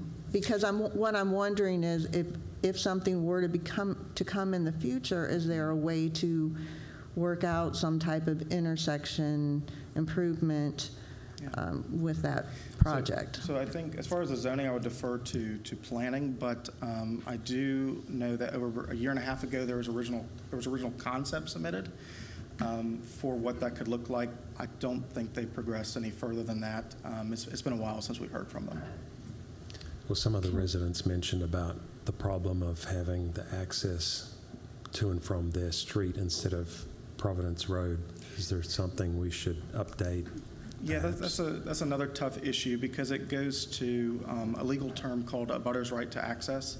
So you have to grant folks legally, they have the legal right to a public roadway. Now, a lot of the times DOT will come in and say, well, we know that with the future NC-16 widening that we're going to have the median and have some access control restrictions there. Therefore, the public roadway is not DOT's road, the public roadway becomes the town road. So there's definitely some things to grapple with that. It's just we have to keep in mind that those legal obligations that we have to permit folks public access to a public roadway. And which roadway that is dependent upon multiple entities. So I agree with the deferment of this item from tonight's agenda. I have gone through the neighborhood. I've also I have a big SUV, and I parked my SUV on both sides of that road, different times of the day, to see, and I've taken pictures, to see who was coming, who was going, what the traffic looked like both ways. Got all kind of pictures in doing this just to see what was going on. I think there needs to be some conversation between both groups, and there are some homeowners who are not here this evening who didn't even know that this was going on tonight. Otherwise, they would have come. And I've also seen that notes, I have pictures of everything, were placed on vehicles that I took a picture of where it said, please find somewhere else to park. Now, I don't know where that came from. It wasn't an official note, right? So No, it wasn't from us. No, it was a handwritten note, just a handwritten note. Yeah, I don't think we would do that, no. Okay. So from an engineering standpoint, this is not an engineering issue because the street is wide enough. Correct. It's wider than many streets here in this town. From an engineering point of view, this is a non-issue, but we realize that this is more of a community issue. A community issue. Right. So when I was parked on one side of the street and cars were coming out on the other side of the street and people were turning, if you were not parked past where it said no parking beyond this point and you were parked further in, there was still room for cars to get down the street. I parked on the other side to see the same thing, what was coming in, what was going out. But the problem that I did see that there was a real problem with is making that left turn coming out of that road. Because if traffic is coming from both ways, you're going to sit there 2, 3, 4, maybe 5 minutes before you can make that left turn, unless somebody pauses who's coming, from that way to allow you to pull out and turn.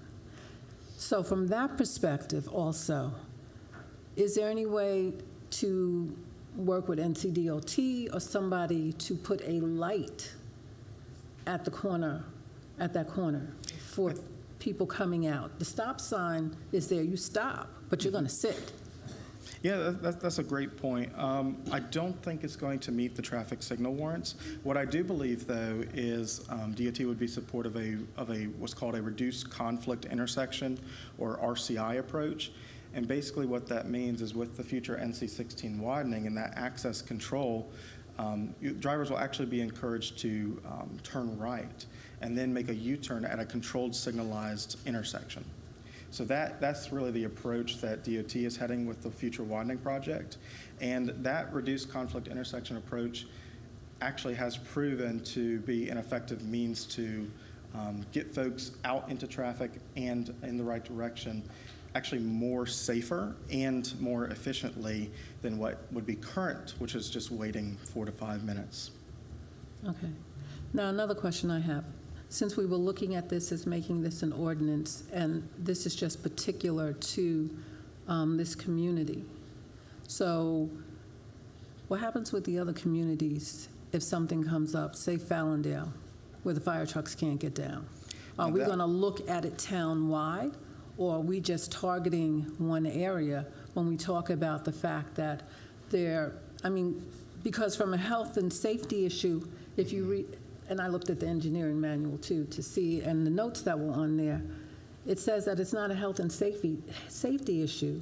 But if you look at Fallondale, you could say that that is a health and safety issue if the fire truck can't get down the road. Correct.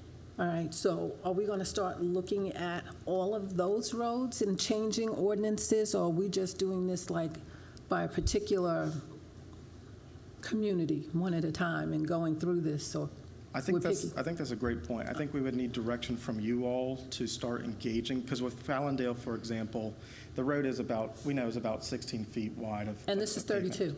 And it is an issue. It's a narrow roadway that was built, really no one's fault at the town at this point in time, because that was built, decades ago under different standards. And yes, it is an issue. So if there is a car that's parked on Fallondale or some of those other close by roadways that's very narrow, it does become a safety issue at that point if they're blocking emergency vehicles, or if emergency vehicles do not have adequate space to pass by. So I think to answer your question is we would need direction from you all to go ahead and proceed with that. And I do think it would be a valuable discussion to have with the Millbridge HOA to start looking into more of a community-wide approach. Okay. One more question, I'm sorry, and I don't know if you know the answer to this. It might be more of a planning question. So, I mean, I wasn't even on the board when that development was approved. Do we know those were commercial all along Providence there? Has that always been that zoning? Do we know? I mean, when the Oaks were built, was that known to be commercial in the front there? That was a house there in the front. There was a house there in the front with a big tree. I got a picture of it because I was here then. There was a house there in the front, and it had a big full tree that was at that corner. Right. So that wasn't commercial at all. That was what the entrance looked like when you came into the Oaks. So I think what we could do is, because to answer your question, I simply just don't have the history on that to provide an accurate response for you. So I think it would be best for us to get that information offline to research what the actual history is on that particular parcel, and then provide you with a full informed response. Yeah, this is what it looked like. Yeah, I don't know that it was that way when the development occurred, but I believe it has been zoned that way for some time now, as 16 is picked up. Right. Yeah. So I think that we'd be there's- happy to look into that, give you a little bit more information, and also look at some other options we might be able to do there. Maybe meet with the community again as well. We're fine with that. Yeah. Yeah. Great. Well, can I get a motion to defer this item till a future time? So moved. All in favor? This motion is deferred. Thank you. All right, thank you. All righty, next up, James Kelly, don't go anywhere. So we're going to skip the next one, but just to provide the board a quick update, we had a very productive conversation with the property owners at Waxhaw, Marvin, and Pine Oak. So we are confident that we're going to reach an agreement within the next 60 days, so that way we do not need to proceed with condemnation or eminent domain. This next item is actually a request from the applicant from Eastwood Homes. And just to provide the board a quick summary, and then I'll bring the applicant up to talk more of the specifics. So Eastwood Homes is the developer of an approximate 118-unit development, the Blythe Mill Townhomes development off of Blythe Mill Road, on a 17-acre site between Blythe Mill Road and Waxhaw Parkway.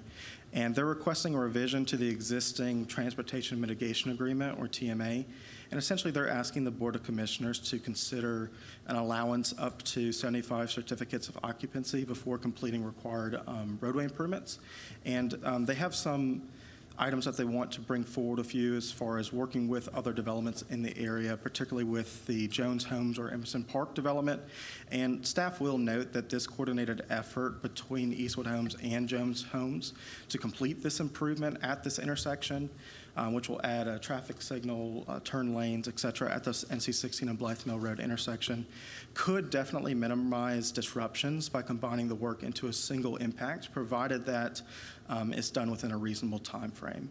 So I think I'll bring up the applicant for further context if they are here, and Scott can walk you through some more details on that. Okay. Thank you. Okay. Good evening. My name is Scott Stone. I'm with American Engineering, and we're representing the builder. So this is going to be a lot more helpful when there's context to the location. So what's changed really from the time that the original traffic mitigation agreement was signed by the town and by Eastwood Homes is the Emerson Park project was approved. So Blythe Mill Townhomes, that's been around, I think it was rezoned several years ago and under construction. Preliminary plat came through a couple of years ago, and now they've been in the middle of construction for a while.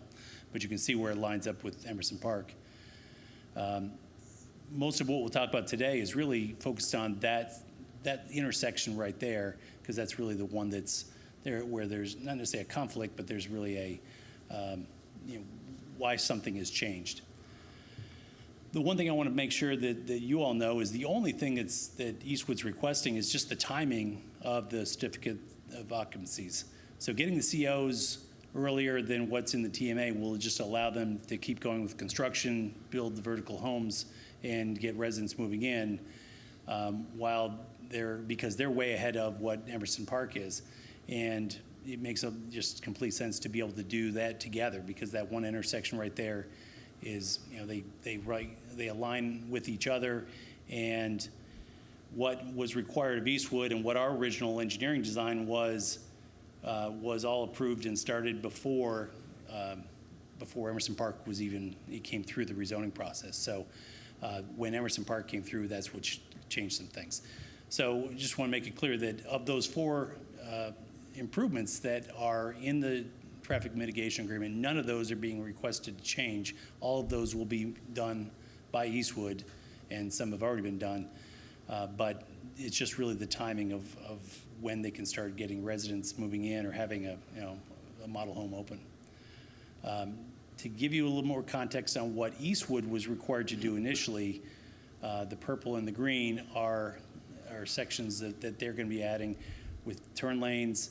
And so if the green coming down south on Providence Road, they will be adding a turn lane that's going south and making a left into Blythe Mill Road. And then there's a right turn out on Blythe Mill Road to go north on Providence Road. And then by doing so, they basically have to widen both south of that intersection and north of that intersection. So those are all things that they had planned to do and are still planning to do. And so this is a better kind of sense of what Eastwood's required to do. And again, they're not trying to get out of any of those things. They plan to do those, except for the fact that across the street, when that project happens, it changes what the alignment would be of this road. So this is what, side by side, it's kind of helpful to see what Emerson Park is doing versus what the Blythe Mill Townhomes project is doing. And some of them are similar, some of them are on one side of the street, some of them completely overlap, and some of them are, the Emerson Park project actually causes it to realign that intersection so it's more of a 90-degree, straight perpendicular entrance to where that driveway will be. So that's why the change comes about for that intersection as opposed to what Eastwood was originally required to do. So what would end up happening, by amending the TMA to allow them to do some, get some COs before completing all these intersections and all these improvements, is it just allows them to keep going, but it also allows us to avoid doing the same pavement twice. So if you look at where the red and the green are on Providence Road, if they do them separately, Eastwood's going to have to put the turn lane in, they're going to have to mill and then repave the entire width of Providence Road. And then a few months later, Jones Home's going to have to come in, they're going to have to mill in the exact same pavement in some areas and repave it again, which just makes no sense to do it twice in the same areas. And you'll see in a second, I've got something which shows that the turn lane that Blythe Mill Townhomes project that Eastwood would be putting in, they would actually rip that out, that turn lane, and replace it with a new alignment. So it's for the benefit of the folks that are living in that area and drive down this road every day, it's just shortening the amount of duration that they're going to be impacted by the construction. From a standpoint of the turn lane that they're putting in, that Eastwood's required to put in, they're still going to do that, but their traffic that they generate really is using very little of that traffic will come through that intersection. It's really for the benefit of really the residents in that area now, where they get backed up. So this is a good way to see what will happen. So the yellow lines will be the new alignment for when Emerson Park makes their improvements to that intersection. So basically, you've got the purple is making, they're making that turn lane, that doesn't exist now, and then that would get ripped out and redone. So it just doesn't make a whole lot of sense to do it twice. And they've had some good conversation about doing it jointly as one construction project. And this is a little bit into the weeds wonkiness that us engineers like to show of what the impacts that Eastwood's cars basically are putting on that intersection. And like I said, most of them are coming from the north, and most of that traffic will be cutting through, getting to the neighborhood through the Waxhaw Parkway entrance. So this is the request that they're making, is allow them to issue up to 75 COs before all of the mitigations are completed, although some of them have been already started or completed. And Eastwood's willing to post a bond to cover the cost, the estimated cost of any unfinished mitigations, to guarantee that those are actually done. And this would allow, the two to work together, and you all acknowledge that they'll be cooperating and coordinating those efforts. And that, I think, is all we've got on that. So ask any questions or questions from the board. Yes. Oh, so there's 118 homes. Mm-hmm. You're asking for more than 50% without major traffic mitigations. Is that clear? Just the ones around this intersection. Which is a problematic, the intersection. So, and you're saying a few months, but Emerson Park got approved much later than Eastwood has. Right. And there's absolutely no guarantee that they have to build. Emerson right? Park, sure. Emerson Park does not have to build. Sure. And a few months, some mitigations have started. I'd like more specific details on what a few months means. Have you, or has Eastwood contacted Duke or any of the utilities to even begin to figure out how long that would take for them to do before they would ask for a CO? Like at this point, if Eastwood would, if there was no Emerson, assume there is no Emerson, how long would it take for you all to do the traffic mitigations and then ask for the COs? How far out are you at this point? Right. I would say that if there was no Emerson, then the construction of those intersections would already be underway. Staff had recommended that Jones Homes and Eastwood Homes coordinate the improvements so they're done jointly, so that you're not having similar improvements being done over a longer period of time and more disruption. But I'm saying if there was no Emerson, if there was no Jones Homes, and you were going to do it, would you be in a position now to start before? Because you would have to do the traffic mitigations. Sure. When it was approved with traffic mitigations before COs. Correct. Now, because of Jones Homes, they're asking for us to forego it for how much time? Just long enough. The request is related to the COs, so it's to give a certain number of COs. They're anticipating that they would, over a course of a year, they may sell and build and sell 30 to 35 homes in a course of a year. So it gives them, some runway to be able to build homes while, just in case they don't. Right, but so what happens if Emerson decides not to? Then we're still behind on getting our traffic mitigations. Right. Right. So I don't know how it benefits the town. I guess the bottom line is, how does this benefit the town, other than having to do it twice, and I can appreciate that. Yeah. But adding 75 COs, which is, it's 150 more people minimum, probably more, 150 more cars to the road without the traffic mitigations that we need. I just don't think it's worthwhile for the town, and it in my opinion, sets a bad precedent. Sorry. I'm sorry. I have a question, just to follow up behind Ms.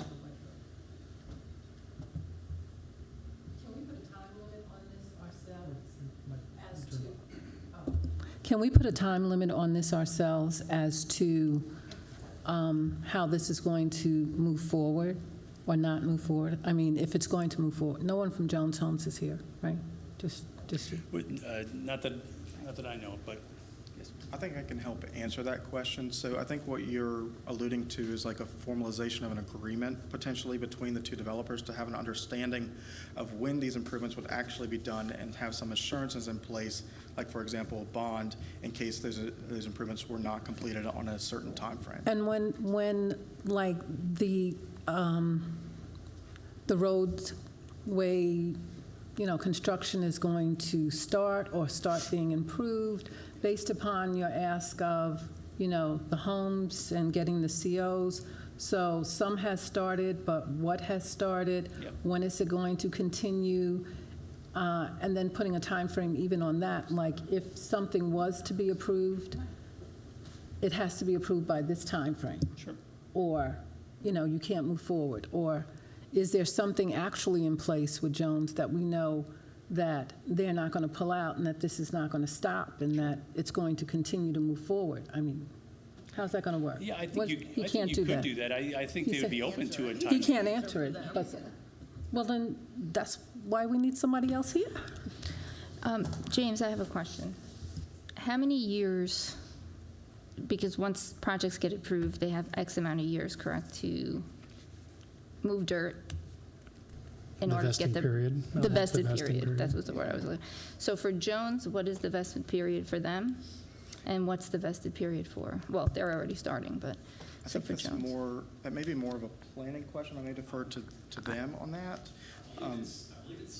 That's what I thought. Yeah. I thought it was 7 years. I didn't want to speak out of turn. So typically, we could have, they could wait 7 years. They could, which is why an agreement between the two developers for at least you all to see could prove useful before making a decision. I just, yeah. This is overly technical, and it doesn't, I think, address the fundamental issue, but why is there two designs? What triggers the need? I get the idea that you're going to realign the purple to the red so you get better connectivity to what's happening at Emerson. Is there any reason the purple wouldn't just turn into that red curve, that red radius right off the bat? That's the goal. That would be what we would like to see happen, so you don't have to build something and then have it ripped out, a few months later. Well, my point being is if, let's say the folks at Jones go bankrupt tomorrow and that whole project disappears for the foreseeable future. Right. However, having seen this already, would it not make sense to make the red road and not the purple road? So in other words, Blythe Mill on its own, Eastwood Homes, would make the red road regardless of what happens with Jones Homes. Well, the red road is being realigned that way because it's really to align the entrance across the To street. create a suitable intersection, Yeah. an aligned intersection. Whereas the purple doesn't care about the other side of the road. My point is why doesn't Eastwood make an intersection foreseeing Emerson and make it such that it's aligned so that you do the work now and align it to what it's going to need to be later? Well, there is a lot of other things other than just that one side of the street. There's, get that. I mean, the traffic signal, there's a long list of things that Emerson has to do because it's a much bigger project. But that red section, that's Emerson's section. Is that Correct. why that's highlighted as red? That's And correct. that's why it's not purple? Correct. So the mitigation factor in here, that's where the Jones working together with Emerson comes in because that red section belongs to them and it was not assigned to your company. Correct. Or Eastwood. Correct. So that would have to change in order for them to do this whole section, that this mitigation here would have to change, and that would then have to go towards Eastwood and not be assigned to Jones so that they can complete that whole section right in there as one and not wait for Jones to work on that. And I'm not sure that it's fully designed yet either, fully engineered and permitted. The Eastwood's portion is fully engineered, permitted, everything's under construction except for those sections of that intersection there. So what mitigations has Eastwood completed? So one of the main ones that's not a mitigation, but that's going to be helpful to the neighbors down there is that the internal road that connects Waxhaw Parkway to Blythe Mill, that's done. That is open. But that's an internal road for the development. Is an internal road that will connect the two, so that way, those neighbors, as what I think will probably end up happening, a lot of times the neighbors that are in the south, it gets backed up going north in the mornings.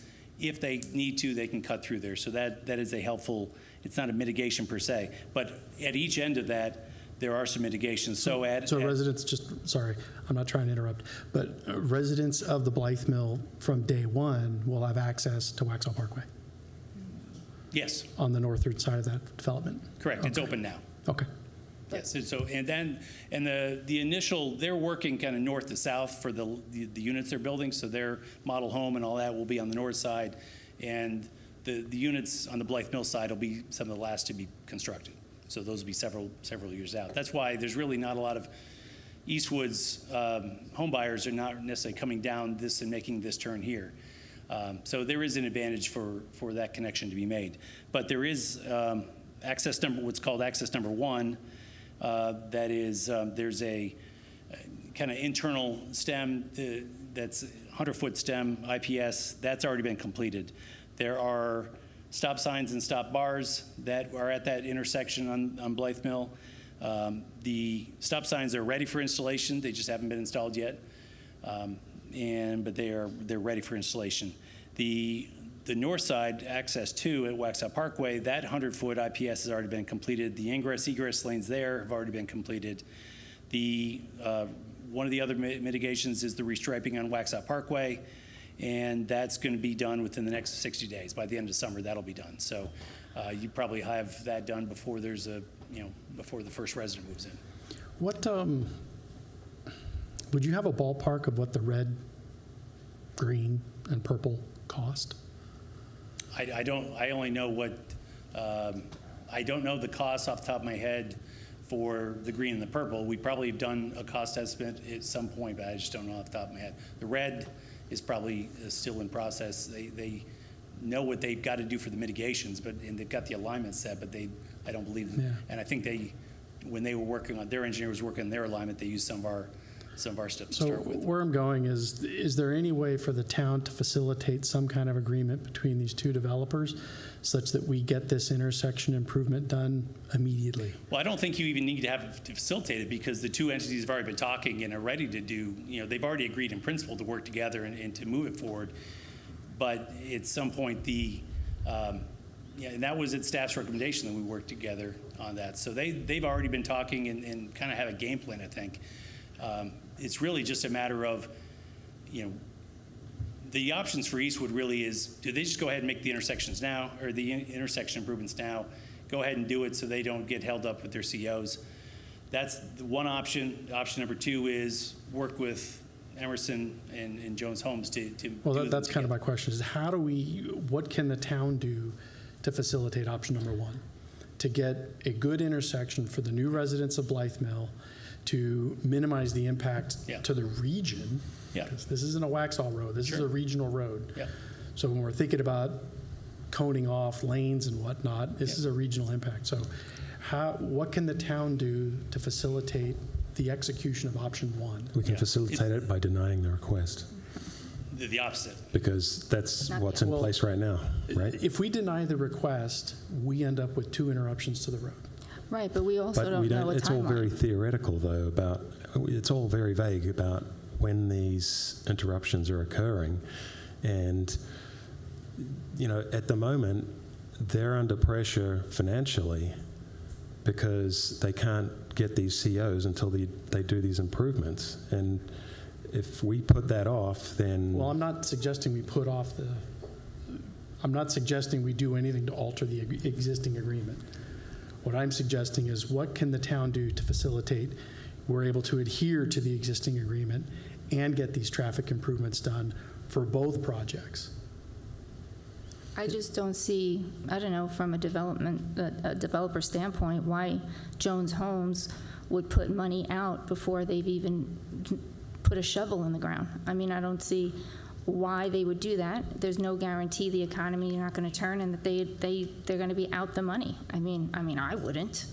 And I'm not a developer, but for common sense purposes, I'm not going to put out money for something that I'm not going to be guaranteed to fulfill. And they might just do one phase and not do all the phases. And 5 to 7 years is a long time to wait. And traffic is the biggest complaint of the town. And I'm not interested in granting 75 COs, more than 50% of a development, with very little return. I don't see how it benefits the taxpayers. I don't see how it benefits the town. Where are you at in the construction phase? Have you pulled any permits? Sorry, Where are you at in the construction phase right now? Are there any permits pulled already? There are houses under construction right now. Siding's up, yeah. You're within Several units. 30 days of having the model home ready, and we need the first CO within the next 30 days. So it's really just, the goal is really just to give a little bit of runway to Eastwood so they can keep moving forward and not have to stop. So you're ready with utilities and all that? If you had to start the construction on the road improvements tomorrow, you're ready with, I mean, you have the easements that you That's need? what they would have to do, yes. But do they have them? Yeah, everything's done. Everything's Okay. 100% ready to go. They would have started construction a few months ago already, and they already made the improvements. I mean, the thing that took the longest time honestly on this was getting the easements from the neighbors along Providence Road for the turn lanes. But they're ready to go. It's just a matter of it doesn't make any sense to do it twice. And to your question, Commissioner, too, about why would Jones Homes do it? Because they can share costs on the things that are common. If instead of milling and paving existing Providence Road twice, they can do it once and split the cost. If they start the development. My thing is, they're nowhere near starting, and so why would I agree to output money when I don't even know how many homes I'm going to put on that piece of property? I mean, this has happened before. It's happened before where they buy the property and then they decide, you know what, it's not in our best interest, the market doesn't call for it now, whatever the case may be, and they change their mind. And I don't want Waxhaw and the Waxhaw residents, I'm sure no one else on the board would want to be left holding the bag for traffic, because let's face it, 16 Winding is a long way away. And so I just have a follow-up question for you, if I could, to help maybe address that, is so from Eastwood's perspective, I understand the waiting and what the timing could be on this, and you don't want to wait forever. So I think there's a reasonable amount of time. You could put a time limit on it of maybe it's 24 months or whatever it is, but Eastwood is willing to put a bond in place. So if Eastwood doesn't do it and they're dragging their feet for whatever reason to do their improvements, you have their bond and you could do it yourself. But they're going to keep going on it. But then we're 2 years down the road and we don't have road improvements, and we have now 150 plus people on the roads. I mean, that's why I'm being perfectly straight. Going back to the TIA, what it shows is there's almost no traffic coming from the Eastwood's project that is going to come down the intersection. Almost none. It's about, at full build out in peak time, it's one car every 15 minutes added to that. Wow. Which is maybe Well, there's going to be construction traffic, though, if the COs get granted, right? No, they're going to come from the north side. I think It's been under construction for a year and a half. I think from what I'm hearing is it sounds like we need to have something in writing between Eastwood Homes and Jones Homes and the bonds in place for assurances. Because right now, the agreement as it's written is 0 COs until these improvements, the left turn lanes, are completed. So I think from what I'm hearing from the board, and correct me if I'm wrong, is they want to see more of a formalization of an agreement between you all before they consider moving forward.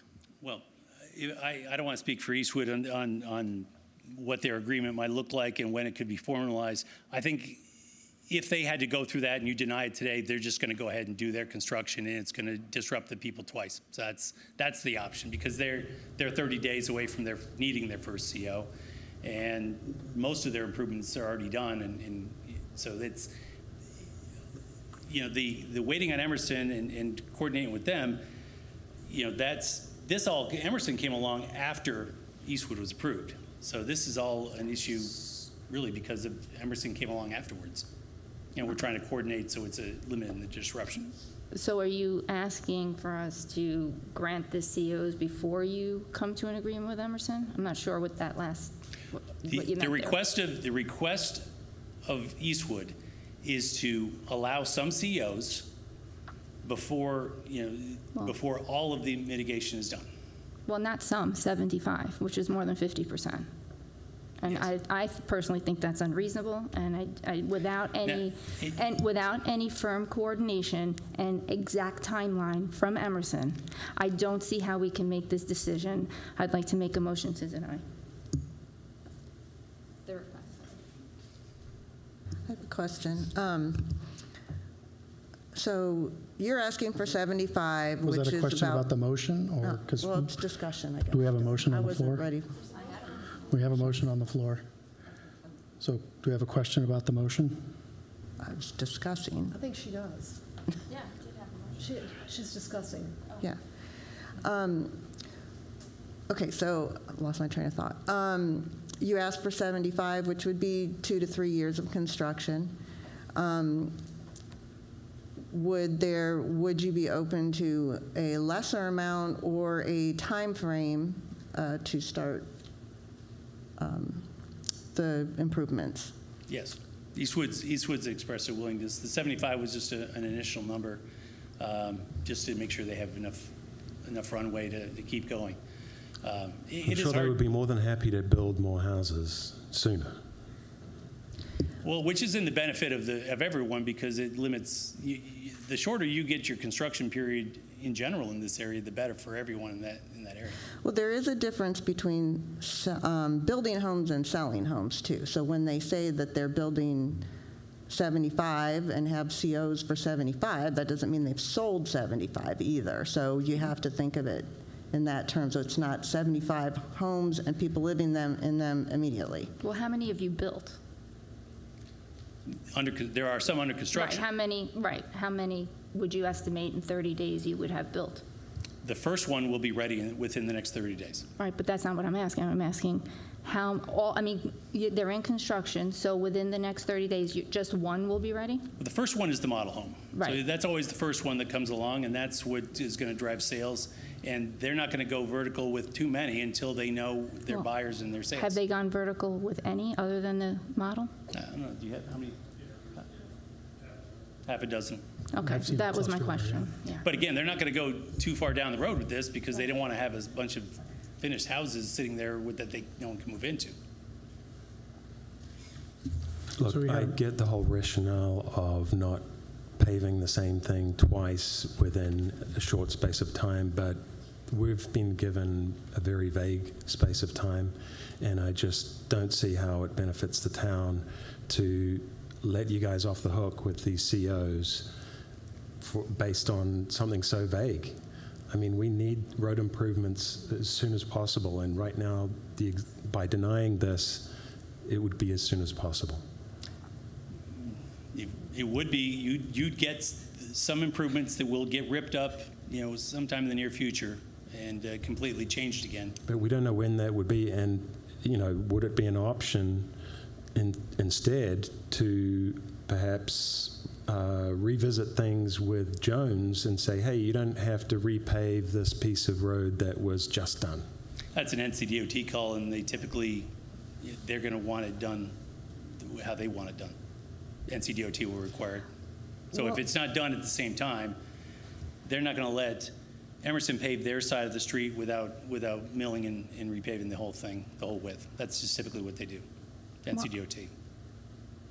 I guess the other concern would be that you've come before us asking for this, but you haven't, and you're saying that there could be an agreement with Emerson, but you don't know what Emerson's ready to offer, and no, they have. They've worked out some general. Right, but we don't know what that is, and it's very vague, and there's just nothing concrete.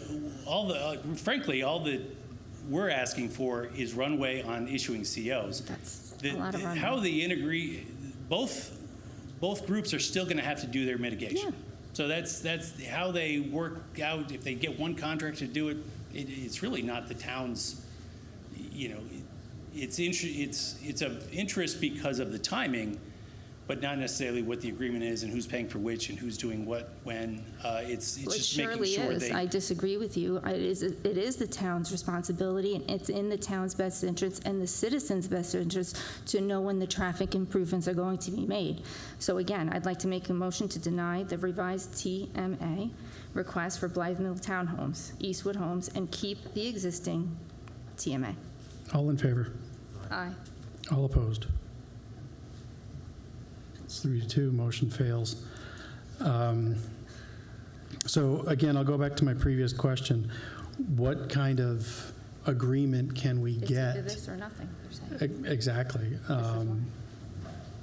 So what kind of agreement can we get to ensure that, it's not to impugn Jones or anyone else, but what kind of agreement can we get, contract can we get? You mentioned a bond. Mm-hmm. Jones is willing to front a bond.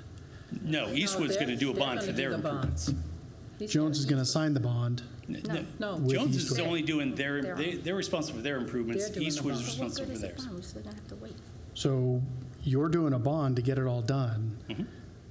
So you'll be able to cover the cost of everything in one nut. And I kind of, that leaves us then again with the question, what's then stopping us from doing this sooner than later? What's stopping us from doing it sooner than later? The traffic mitigation, because again, the original agreement was until there's traffic mitigations are complete, there's no COs. Right. So there was a point when Eastwood thought that was an okay thing. It was an agreement that was agreed to as part of the conditional rezoning. Right. We work hard on our conditions to make sure they serve the town as best we can Right. to account for the growth. And that's how we do it, is with these conditions. So if you have the bond, if you have the funds, what's stopping us from getting this mitigation now? I understand you want to sell homes, and I get 75. It's going to be a healthy piece of coin that you'll be able to then fund this road. But if you have the bond and you got the money to do the road stuff, let's just stick with the original agreement, get the road stuff done, and then you can get all your COs. Well, again, we're going back to the original discussion. Then you're doing the same work twice. You're doing your. No, But there's no so I guarantee guess that- I'm not understanding then what the bond is. Is the bond not to cover the red? The bond they don't is do it. the bond is to cover the town in case Eastwood doesn't do what they say they're going to do. So it just gives us money? Yes. Yeah, money Okay, in so in I what guess the year? question then becomes, how do we get This the year's road money? and not the money? I'm sorry. How do we get the road, not the money? The town needs the road more than it Yeah. needs the money. Exactly. The bond is so that the road can be built by the town if Eastwood doesn't build it themselves. At some point That's down my the question. road. Can we take that money and you keep it? Yeah, we You don't keep want that it. money and you build the red part. No. They're not going to build. Not The them. only way they're going to do the red part is if they're doing it with Jones, and the only way they can do it with Jones is if you give them some runway on the COs. And we don't know if Jones is actually going to agree and what they're going to agree to and when they're going to agree to it and how much they're going to agree to. There are a lot of questions, and I just feel like you've come unprepared to ask for this when what I've been hearing as a citizen and now on the board is that we have these conditionally rezonings to protect the citizens in the town, and now we're being asked to go against what staff has worked so hard for and what we've been hearing for so many years, that we need the traffic mitigations. We pay for these traffic studies, and we're approving these because we're going to get these road improvements, and now we're not going to get the road improvements. And But you are going to get the road improvements. But it could be 6 years apart. That's what I'm No, saying. it doesn't. It's not going to be But 6 years apart You because don't know that. That's my question, though, is why can it not be sooner than later? It can be. That's why I suggested earlier, put a time limit on it. Put a time Yes, frame on please. it. I've said What that. time limit? Yes, but what time limit? We're going to just pick a time Yes. limit out of the air? Well, I give you 6 What are you months. comfortable with? I'm Is it- comfortable with now. That's what I'm comfortable with. Clearly, I'm in the That's minority as If usual. that was the case, but we wouldn't be here in the first Right. place Okay, tonight. Well, that's my point. Makes no sense. It just doesn't make sense to me to give on traffic That's clear. mitigations at all.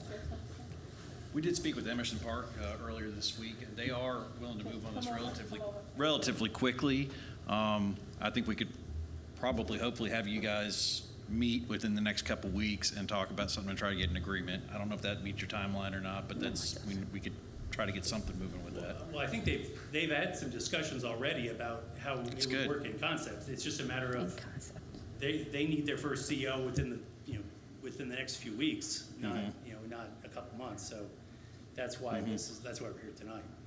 Can we table this item for 2 weeks and get Jones here to speak to what they're willing to commit to The problem and when? the problem with waiting is that they're 30 days out from needing their first CO. They I would get have that, and I'm asking already for 2 weeks. They would have already started and done the mitigations if staff had not suggested, hey, wait, don't do that yet. Start work out with Jones and talk to them, which they did. And then now Eastwood's hearing, well, to do that, you've got to revise your TMA, and it's got to come before. But are you saying that staff suggested you do this? So staff suggested that we coordinate with Jones Homes. Or was that after that you asked for the COs and they said, well, maybe you want to? No, Or it was just several their months idea? ago, which is when they started having conversations with Jones Home. Look, you know where I stand. You guys, you know, obviously, we're outvoted, so you guys do what you want. Are you selling out of the, is Eastwood selling out of the information center now, or you haven't even, so you're selling townhomes, these are townhomes, and you've built sections of townhomes. Have you been selling them yet? No. It's a challenge to sell them until somebody has something on the ground to be able to look at and see and walk in and so forth. So we're talking 4 to 6 months for a section of buildings, or of units, 4 units, whatever, No, I don't we're even know. talking 30 days. 30 days is when the first block will be ready. And how many are in that block? How many is that section? It's 4 to 6 maybe? Yeah, 4 to 6 usually in a townhome block. And how many blocks did you say would be ready? So 4 to 6 condo or townhomes in a block. Townhome building. And you have how many blocks again? Just 1 block almost ready in a month? And that's what they would start with that, but they're working on other buildings. I mean, the infrastructure's in, the roads are in, the water sewer, a lot of the grading, the subdivision's pretty far along in just the overall construction. So in a month, you'll really just be ready for, it sounds like 4 to 6 units? Right. Well, because you're not going to get much further than that, because they're not going to build 30 or 40 units before knowing when they can get the COs. I mean, and it's just, they wait to see how sales goes and all that, so they don't get too far ahead of themselves on the vertical. Yeah, I mean, the current contract tells them when they're getting their COs, so, yeah. So I would like to see us, I do think it's important that our citizens are not dealing with construction 2 different times in the road. So I do think that, that's a good idea to make it where they're doing the construction all together. And when we don't know when Jones is going to start, it makes sense to me to give them some COs, see if there's a number we can agree to, a time frame, because it's about 30, you're probably selling about 30 units a year. So, I mean, that's the goal. That's the goal. I mean, I don't know if we want to do, if we would be open to doing 30 or giving them a time frame. I'll give them a model home. They can have the model home. And then they can sell, and they'll know how many they're selling, and then they can start the road improvements. I just don't know why we would go against our own ordinances. Emerson has been approved for over a year. Your actual TAA policy actually does not say anything about having COs. The TMA does, but your actual But did you agree to it? Or did Eastwood Homes agree to zero? They did, but you were just saying if you're going against your own ordinance. Well, yeah, we your own pushed ordinance for that. Actually says. Well, we can, let me rephrase that. We pushed for those conditions. Yeah. Eastwood agreed to the conditions. Now we're going to say, oh, well, you know what, okay. And so now the next developer is going to come and say, oh, we want, we have 800 homes. We want 400 homes with COs before, no. It's not that they're not agreeing to do it. It's about coordinating with another development. But they don't have a coordination plan. We're all not dealing with constant it's road not construction. here. It's a moot point if you aren't willing to give them some runway on their COs. It's not a moot point, because if you're coming here asking for us to give and negotiate, I would have expected that you would have had an agreement with Emerson, who's going to be footing part of the bill, and you don't have that. If you had that, this would have been an easier conversation. But I'm supposed to guess on how many months and maybe and a timeline. No, you don't need to guess. We've said, I don't know how many times, put a limit on it. If you're going to do the traffic mitigations in the next 2 months, and Jones Homes isn't going to be ready to participate for 2-3 years, who knows? This is what we don't know. These are all the unknowns. So why do any of it? Because you're going to need a significant amount in order to make it worth your while. 6 isn't going to be enough. The reason to do this, as we've requested, is so that you don't have construction happening in the same intersection twice within a relatively short period of time. And what's going to happen is the neighbors down in the south that are already there now, they're going to say, wait a minute, didn't they just tear up this road and do all this stuff? Why are they doing it again? Town, you better get your act together. How come you didn't make them coordinate together? Well, they're going to say that anyway. Okay. All right. I think the main thing that we're looking for, sir, is something more tangible. Because again, Jones Homes, they're not here right now. So you're telling us you've made an agreement and you're asking us to take your word for it. And this is big dollar, this is big stuff. So the board would simply like to see something a little bit more tangible that shows that there is an agreement between these two developers. So Eastwood isn't asking you to take their word for it. They're willing to post a bond to guarantee that these will be done. That is what most municipalities all across the state do. And do we have a contract for that we can look at? Do we have a contract that indicates that? Is there anything in writing on that? That they're willing to post a bond? Correct. Yes, it's in the document that they proposed to you that you're voting on. And the bond tonight. is the bond is in current dollars or future dollars? It is by the policy that the town sets. Right, so that's my question then. Is it for current dollars? Because then if this mitigation now gets pushed 4 years down the road because Emerson's not ready or whatever the case may be, like the traffic light that we got money for Curitin, we got $250,000, but by the time we got to put the traffic light in, it was $500,000. These are all concerns that we have to get answers to, questions that we have to get answers to before we can just willy-nilly make a decision like this. Well, it's typically when the town requires a construction estimate, which is what would happen here before you post a bond, because it happens on every project. There's a 25% contingency put on top of the construction estimate to cover the unknowns and those kinds of things. So I think that's the number that the town requires. But the town has all these policies in place and standard processes for how you post a bond, how what's required, what goes into it, what are the protections, and we would just follow what the town's process is, or Eastwood would. If a bond has been posted, I'm just not clear on why construction can't start immediately. It can't start immediately because then that's the whole point of what we're talking about, is so you don't have to do it twice.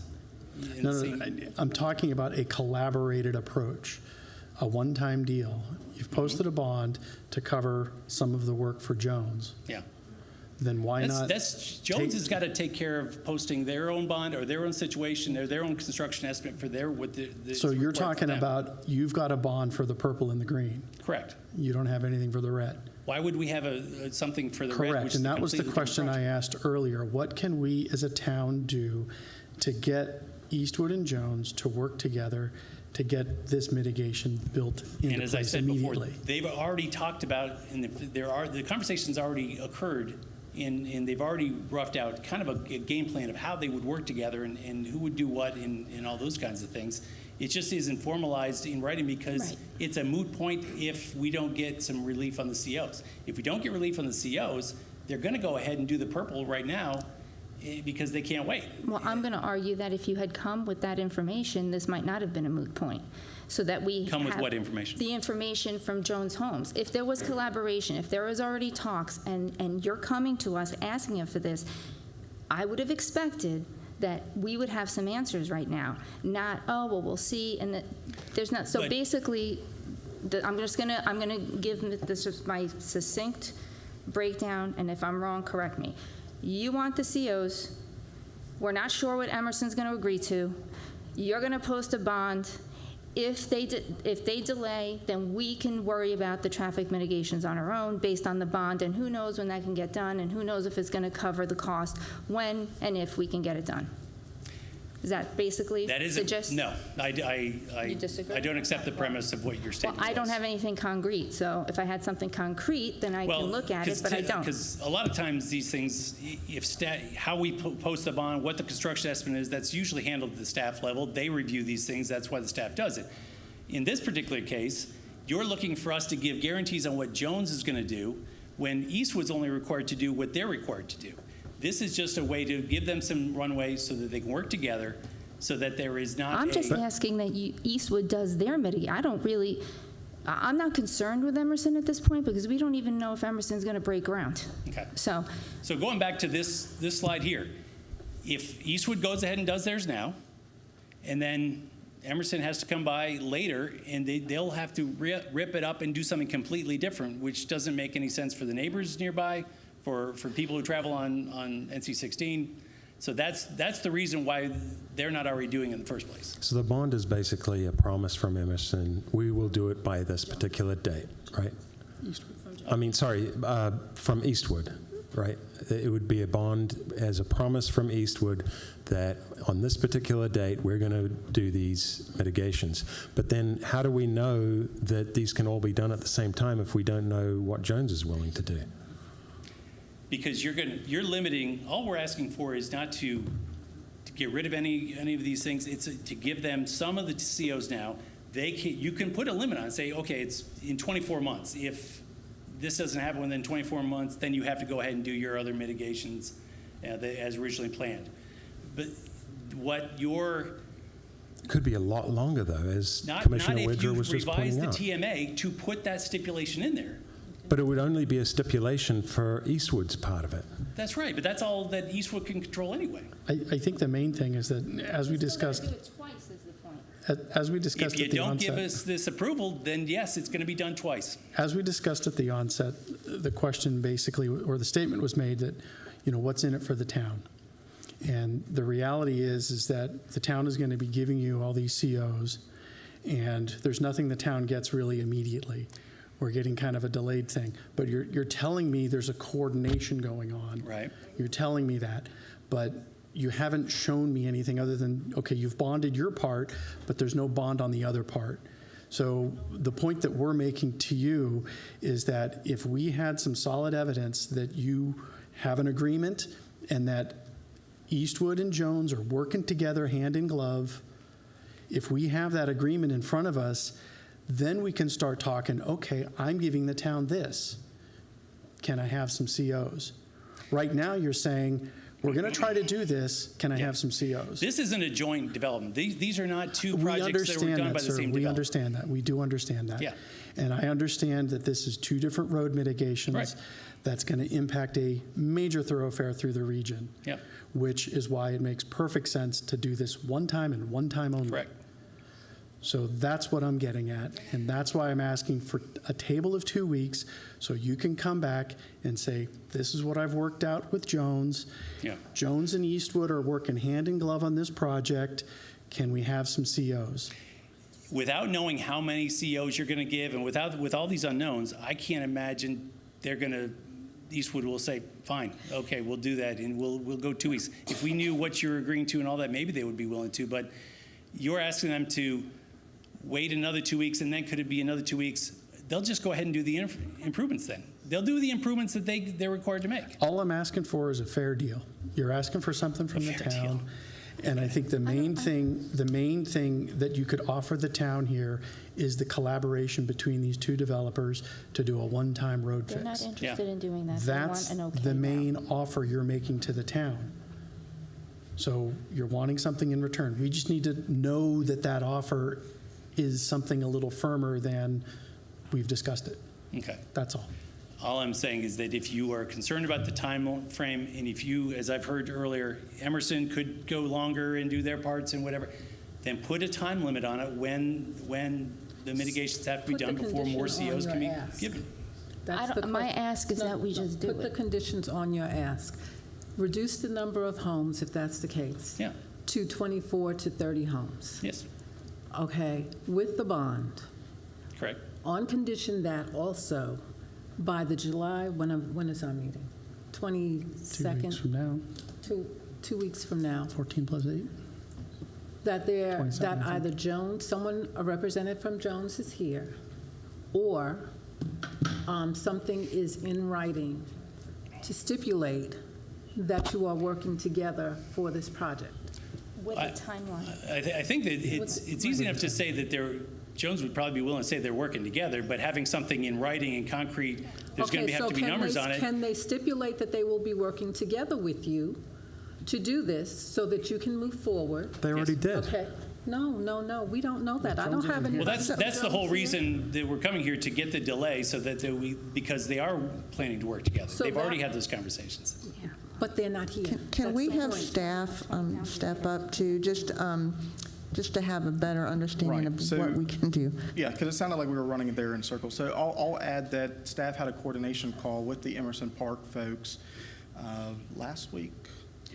last week. And it was regarding some other off-site mitigations not pertaining to this, but the conversation did come up as far as, well, are you willing to work with Eastwood Homes? And they said, yes, absolutely. In fact, it would be better for us to work together to coordinate this under one improvement, and I think it would be better to have a condition like you guys are working towards, it sounds like, to say, okay, if you guys get this agreement in place, that provides us, the town, some assurance that this will be done, and also attach a bond to it, so that way, or it may be an option where Eastwood pays Jones Homes directly for their mitigations, and they have to get it done within a certain timeline.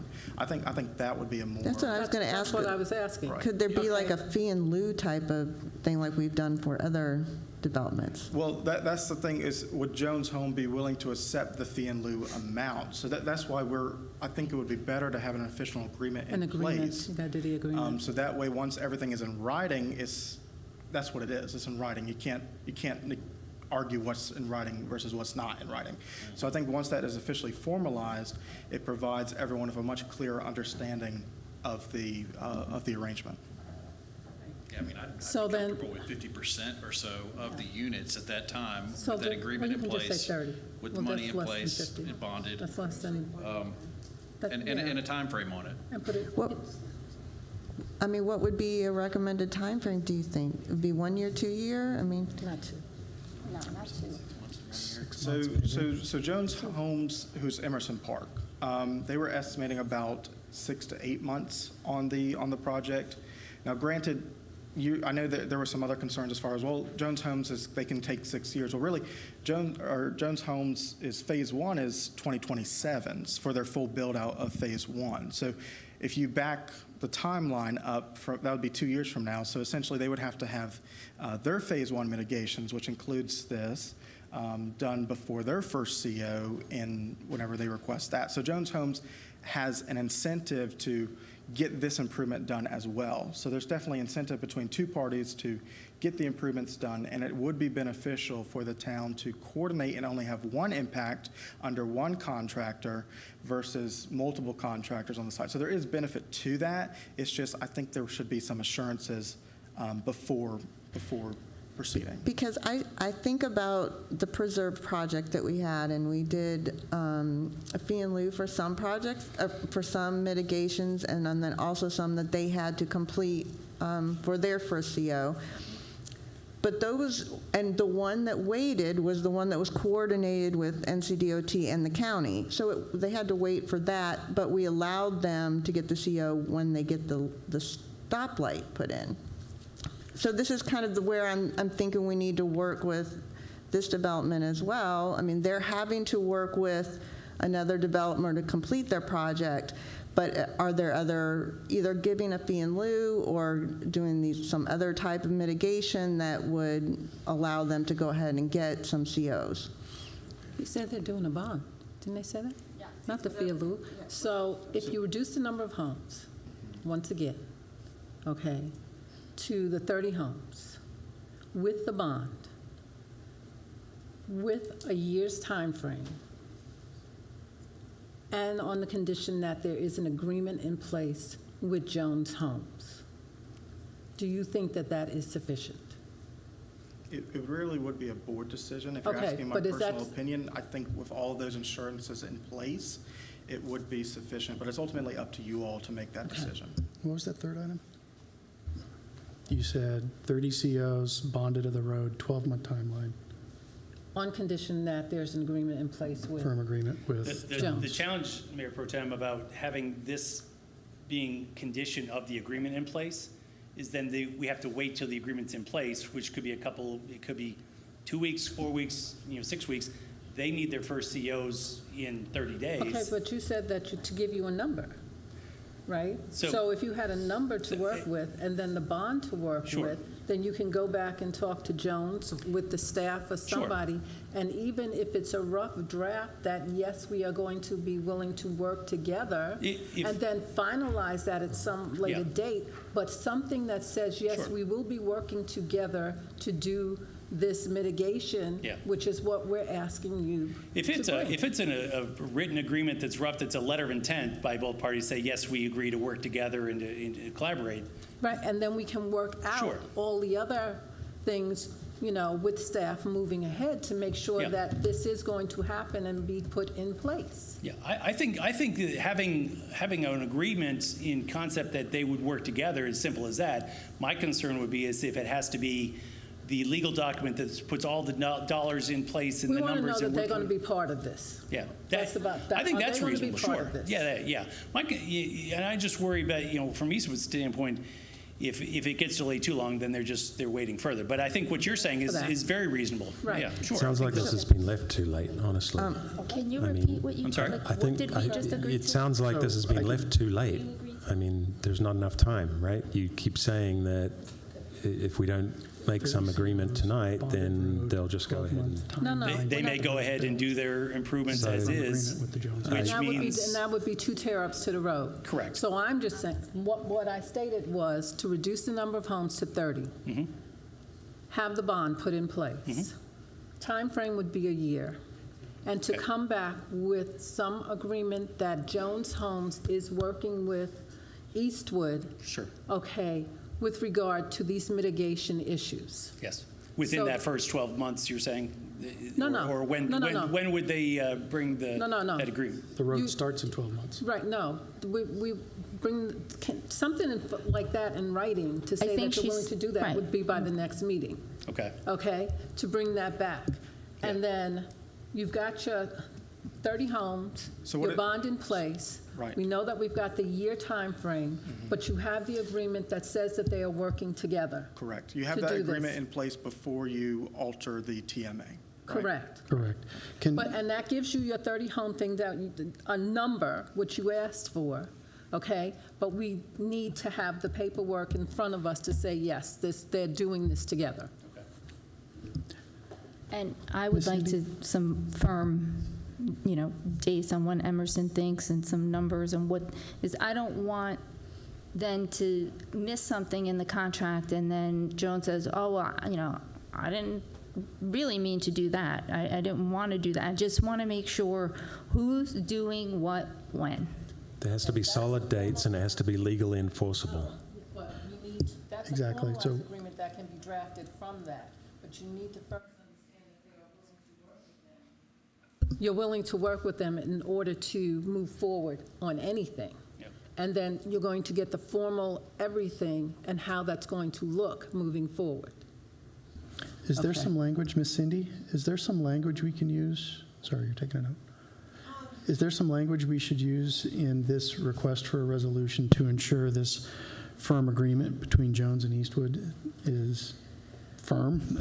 Well, do you want to continue this contingent upon Scott bringing the letter of intent, agreeing to the 30 units and the year timeline, and we can work all that out in the TIA before the next meeting? Is that how you would like to handle it, or would you like to make a motion to approve contingent upon There's a those three motion to things? approve to contingent upon Those this 4 things. information being brought back by the next meeting, that there will be Okay. a letter of intent at that time in order, so that we know that Jones Homes is going to be working together with Eastwood. So you would like to make, let me see if I can restate that. You would like to make a motion to approve the amended TMA contingent upon allowing 30 COs to be issued within a year, a letter of intent being brought to the next meeting. And a bond. And the bond for the construction improvements being in place. And, yeah, willing just to, the condition of the COs would be to place the bonds. Yeah. Yes. Could, question on that is, does this, if this motion passes, would it even need to come back here, or that letter of intent, could The staff? letter of intent needs to come. We need the letter of intent. Okay, just so Eastwood knows what they need to provide. It's just basically both sides agreeing that they're going to be working together, collaborating on this. It's not On the mitigation issues. Correct. And then the rest of the information can be worked through with the town attorney moving forward, so that we know how this is going to look. Is a letter of intent some kind of a legally enforceable document with dates and No, a certainty? letter of intent's not a legally enforceable document, but it So it's is- nothing, basically. So it's nothing.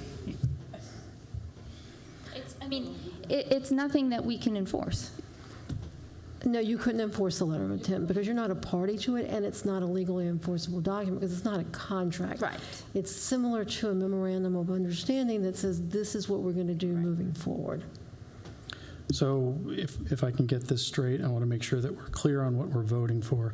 So this would be a letter of intent stating that Jones Homes and Eastwood Homes would work together to execute all indicated road improvements within 12 months of the first CO? Well, Okay. Eastwood's got to get all. That's why I wrote it down, so I can say it again. To collaborate, to work together on the various improvements so that you're, the only reason I'm pushing back a little bit is because looking at all the different things that is in their traffic mitigation agreement, which I'm not sure Jones has actually executed yet, their traffic mitigation agreement and where they are in their process. But there's the sections where they overlap, the sections where there is conflict or that we'd have to realign the intersections and so forth between the two projects, I think those are certainly Exactly, and when I say all road improvements, and we should definitely specify all road improvements related to Blythe Mill Road and the intersection that would be formed with the new Emerson Park development. But it's also Providence Road. Correct. Yeah. As it intersects Blythe Mill Road. I would say maybe it's the best way to say that maybe is where their projects overlap and have common activity. We'll just put this in the contract and we'll say Exhibit A. So I'll restate this again. So it sounds like we're looking for a motion that the letter of intent would state that Jones and Eastwood Homes would work together to execute the road improvements related to the intersection of Blythe Mill Road and Providence Road within 12 months of the first CO being issued. No, I don't know. What's the 12 months then? What's the 12 months from and to? To start construction, but From start construction from what point in time? From today or from the first CO or from when?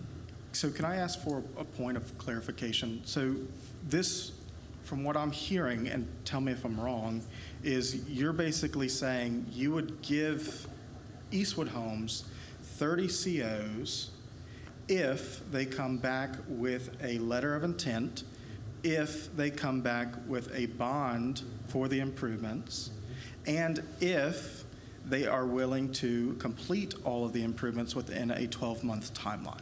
Starting from the issuance of the first CO. they can do that. Yes.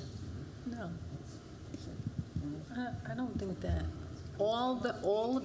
So basically, at your next meeting, Okay, all the improvements within a 12-month timeline? All the from improvements your related next to meeting, Providence for and Blythe example. Mill. Yeah. So the red, the green, and the purple.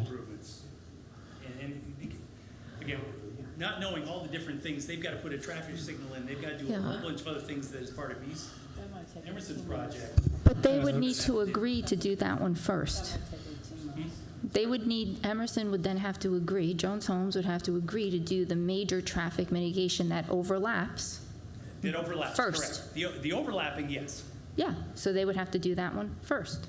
Correct. And then you guys would collaborate with that specific, because whatever else you need to do has nothing to do with Jones Homes. Correct. All right. I just want to make sure that it's the overlapping sections, not everything that Eastwood has to do and everything that they may have to do as well, because Emerson's got multiple phases to this as well. Yeah. We just want to make sure that we're coordinating We're on only this, talking about collaborating the on stuff. The overlap, yeah. Are we talking about the overlap between the overlap between the red and the purple?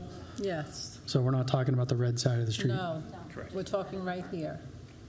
Such that we make that yellow section you indicated here. Yeah, the yellow is, that would get aligned that way instead of building the purple and then having it ripped out later to build the yellow. So in other words, the green wouldn't be done until Jones is ready. No.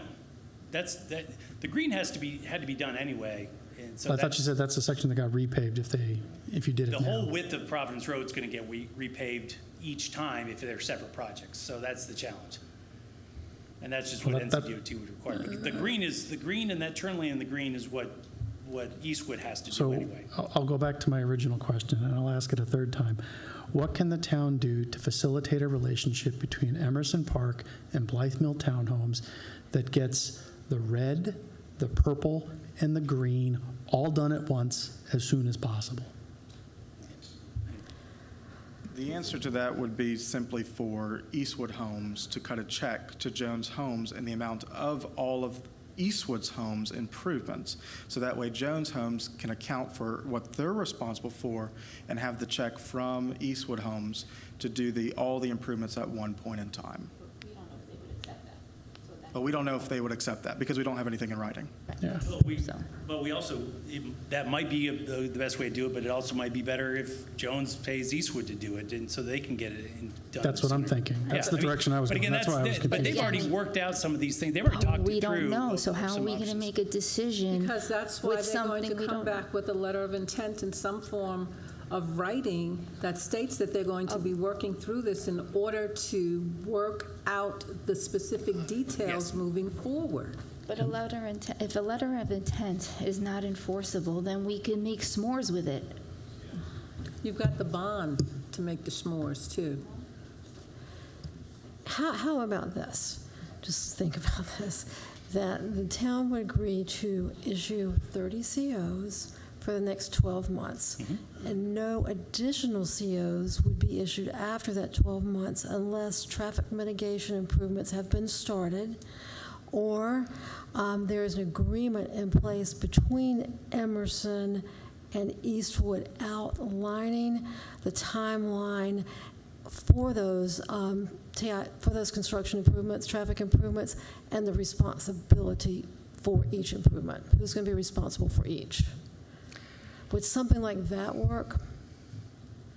That's fine. I think that's kind of what we were, believing would be the case anyway. I mean, I think when we've been talking about putting a time frame on it, we were saying you're not going to get more than, say, 30 COs if you haven't done the mitigation, or you're not going to get it if you haven't done it within 12 months, either way. So I think that's what I think Eastwood was anticipating with some of the discussion we had here tonight. So I think that's the protection that the town has is the time frame and the limit on the COs and the bond. So it's in everybody's best interest, and it's in Eastwood's certainly best interest to coordinate with Jones. But again, it's reasonable to have a letter of intent to show you that just to show that there's good faith that there is collaboration.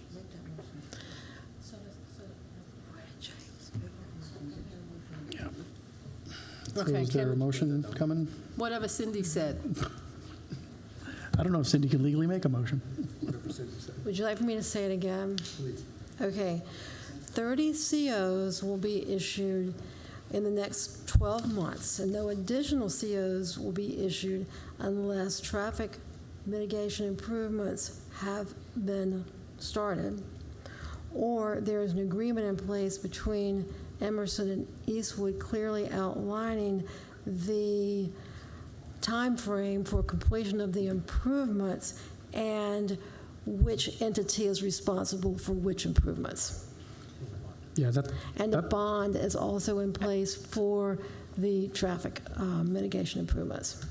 What I was suggesting was to have that or removed and to have the agreement in 2 weeks. You can't, I don't think you can have a full agreement in 2 weeks with that. You can have the letter of intent within 2 weeks because then they have to coordinate. But you can put that in place. In the condition. In the condition of, for that. Yeah, you could put it in place in terms of the condition and include it within the language within the amended TMA, so that way they're signing a new TMA. So a TMA is enforceable. Enforceable. Because I would be worried about the or condition there, Cindy, is what worries me most in that list. So I'd be worried about saying start traffic or get an agreement. So start traffic. It sounds like we're close to an agreement anyway. So change it to the or to an end.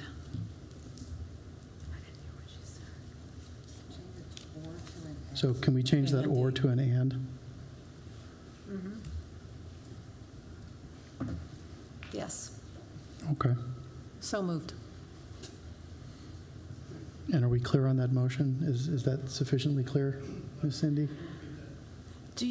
What's not clear to me is if you want to authorize town staff and the town attorney to work on that language and then come back to the board at the next meeting with that worked out, or if you want that to be, or if you don't want Mr. Stone to come back to the board again to the next meeting. The staff and the attorney are going to work that out. I think staff and the attorney should work it out. Staff and the attorney. Okay. Is that something that can be worked out before the next meeting? In the next 2 weeks? She said yes. All righty. So then, do we want to table this for 2 weeks? No, we just made the motion. Still discuss? Oh, okay. So it sounds like we're ready for a vote then. All in favor on said motion? All opposed? No. The motion carries. Thank you. Kind of obvious. We need some consistent policy when it comes to this stuff. And staff's going to work on that. We're going to try to bring you guys something back within the next couple months about that, hopefully. Thank you. Thanks. All righty. That was the last item. Leadership reports. Anything on leadership reports? Mr. Hicks? No, I don't have anything, Mayor. Ms. Sabinski, anything on the leadership report side? At your spot, you have awesome handouts talking about programs and events. This Friday night, we have Jamming by the Tracks. Is a Tom Petty tribute band. So please come and join us Friday night. Also, I want to give a huge shout out to Waxhaw in general about 4th of July. We had a great time. And all the people that were involved, our Park and Rec, Public Services, PD, and Fire did some extra boots on the ground to make that happen, so I really appreciate them. All the volunteers, appreciate them. We had over 65 entries for the parade.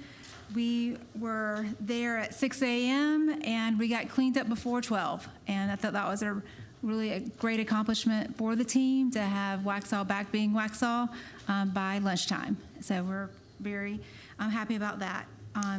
We were able to look back on our PACER data, and we had over 5,200 attendees right at 10 o'clock.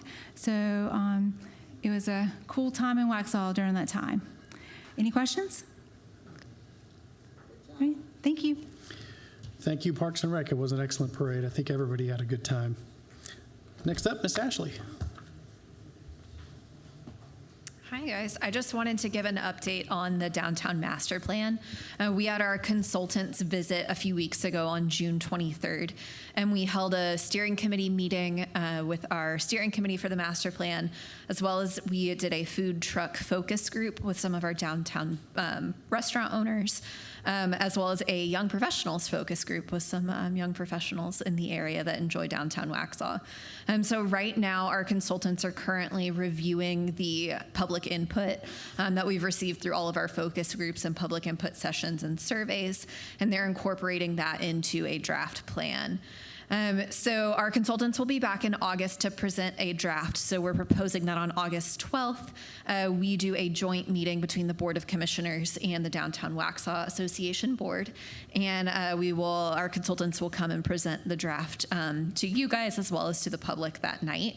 And then we'll also hold some additional public input sessions the following morning on August 13th to review that draft. So stay tuned for more information and dates on those. That information will be on the town and the downtown website, so downtownwaxhaw.com. And then just another plug for this weekend. It is Independent Retailer Month, and our downtown businesses and the Downtown Waxhaw Association are doing a big shopping event. So we'll have some extended hours Friday night during Jammin' by the Tracks, and lots of great deals downtown, so come shop local. Thanks.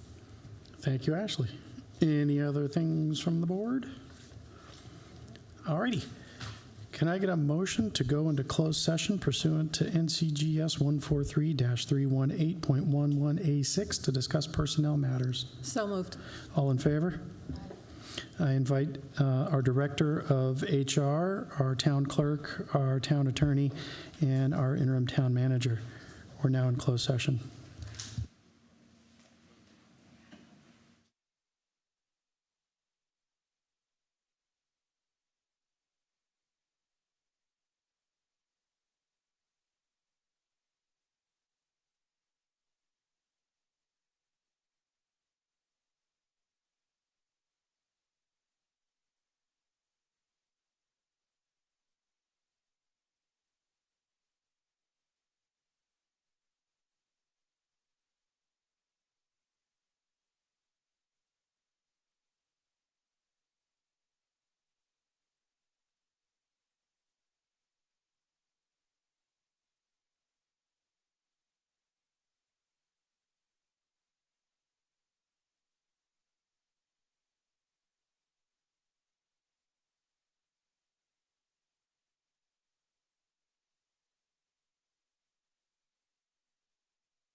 Do we need Cindy for this?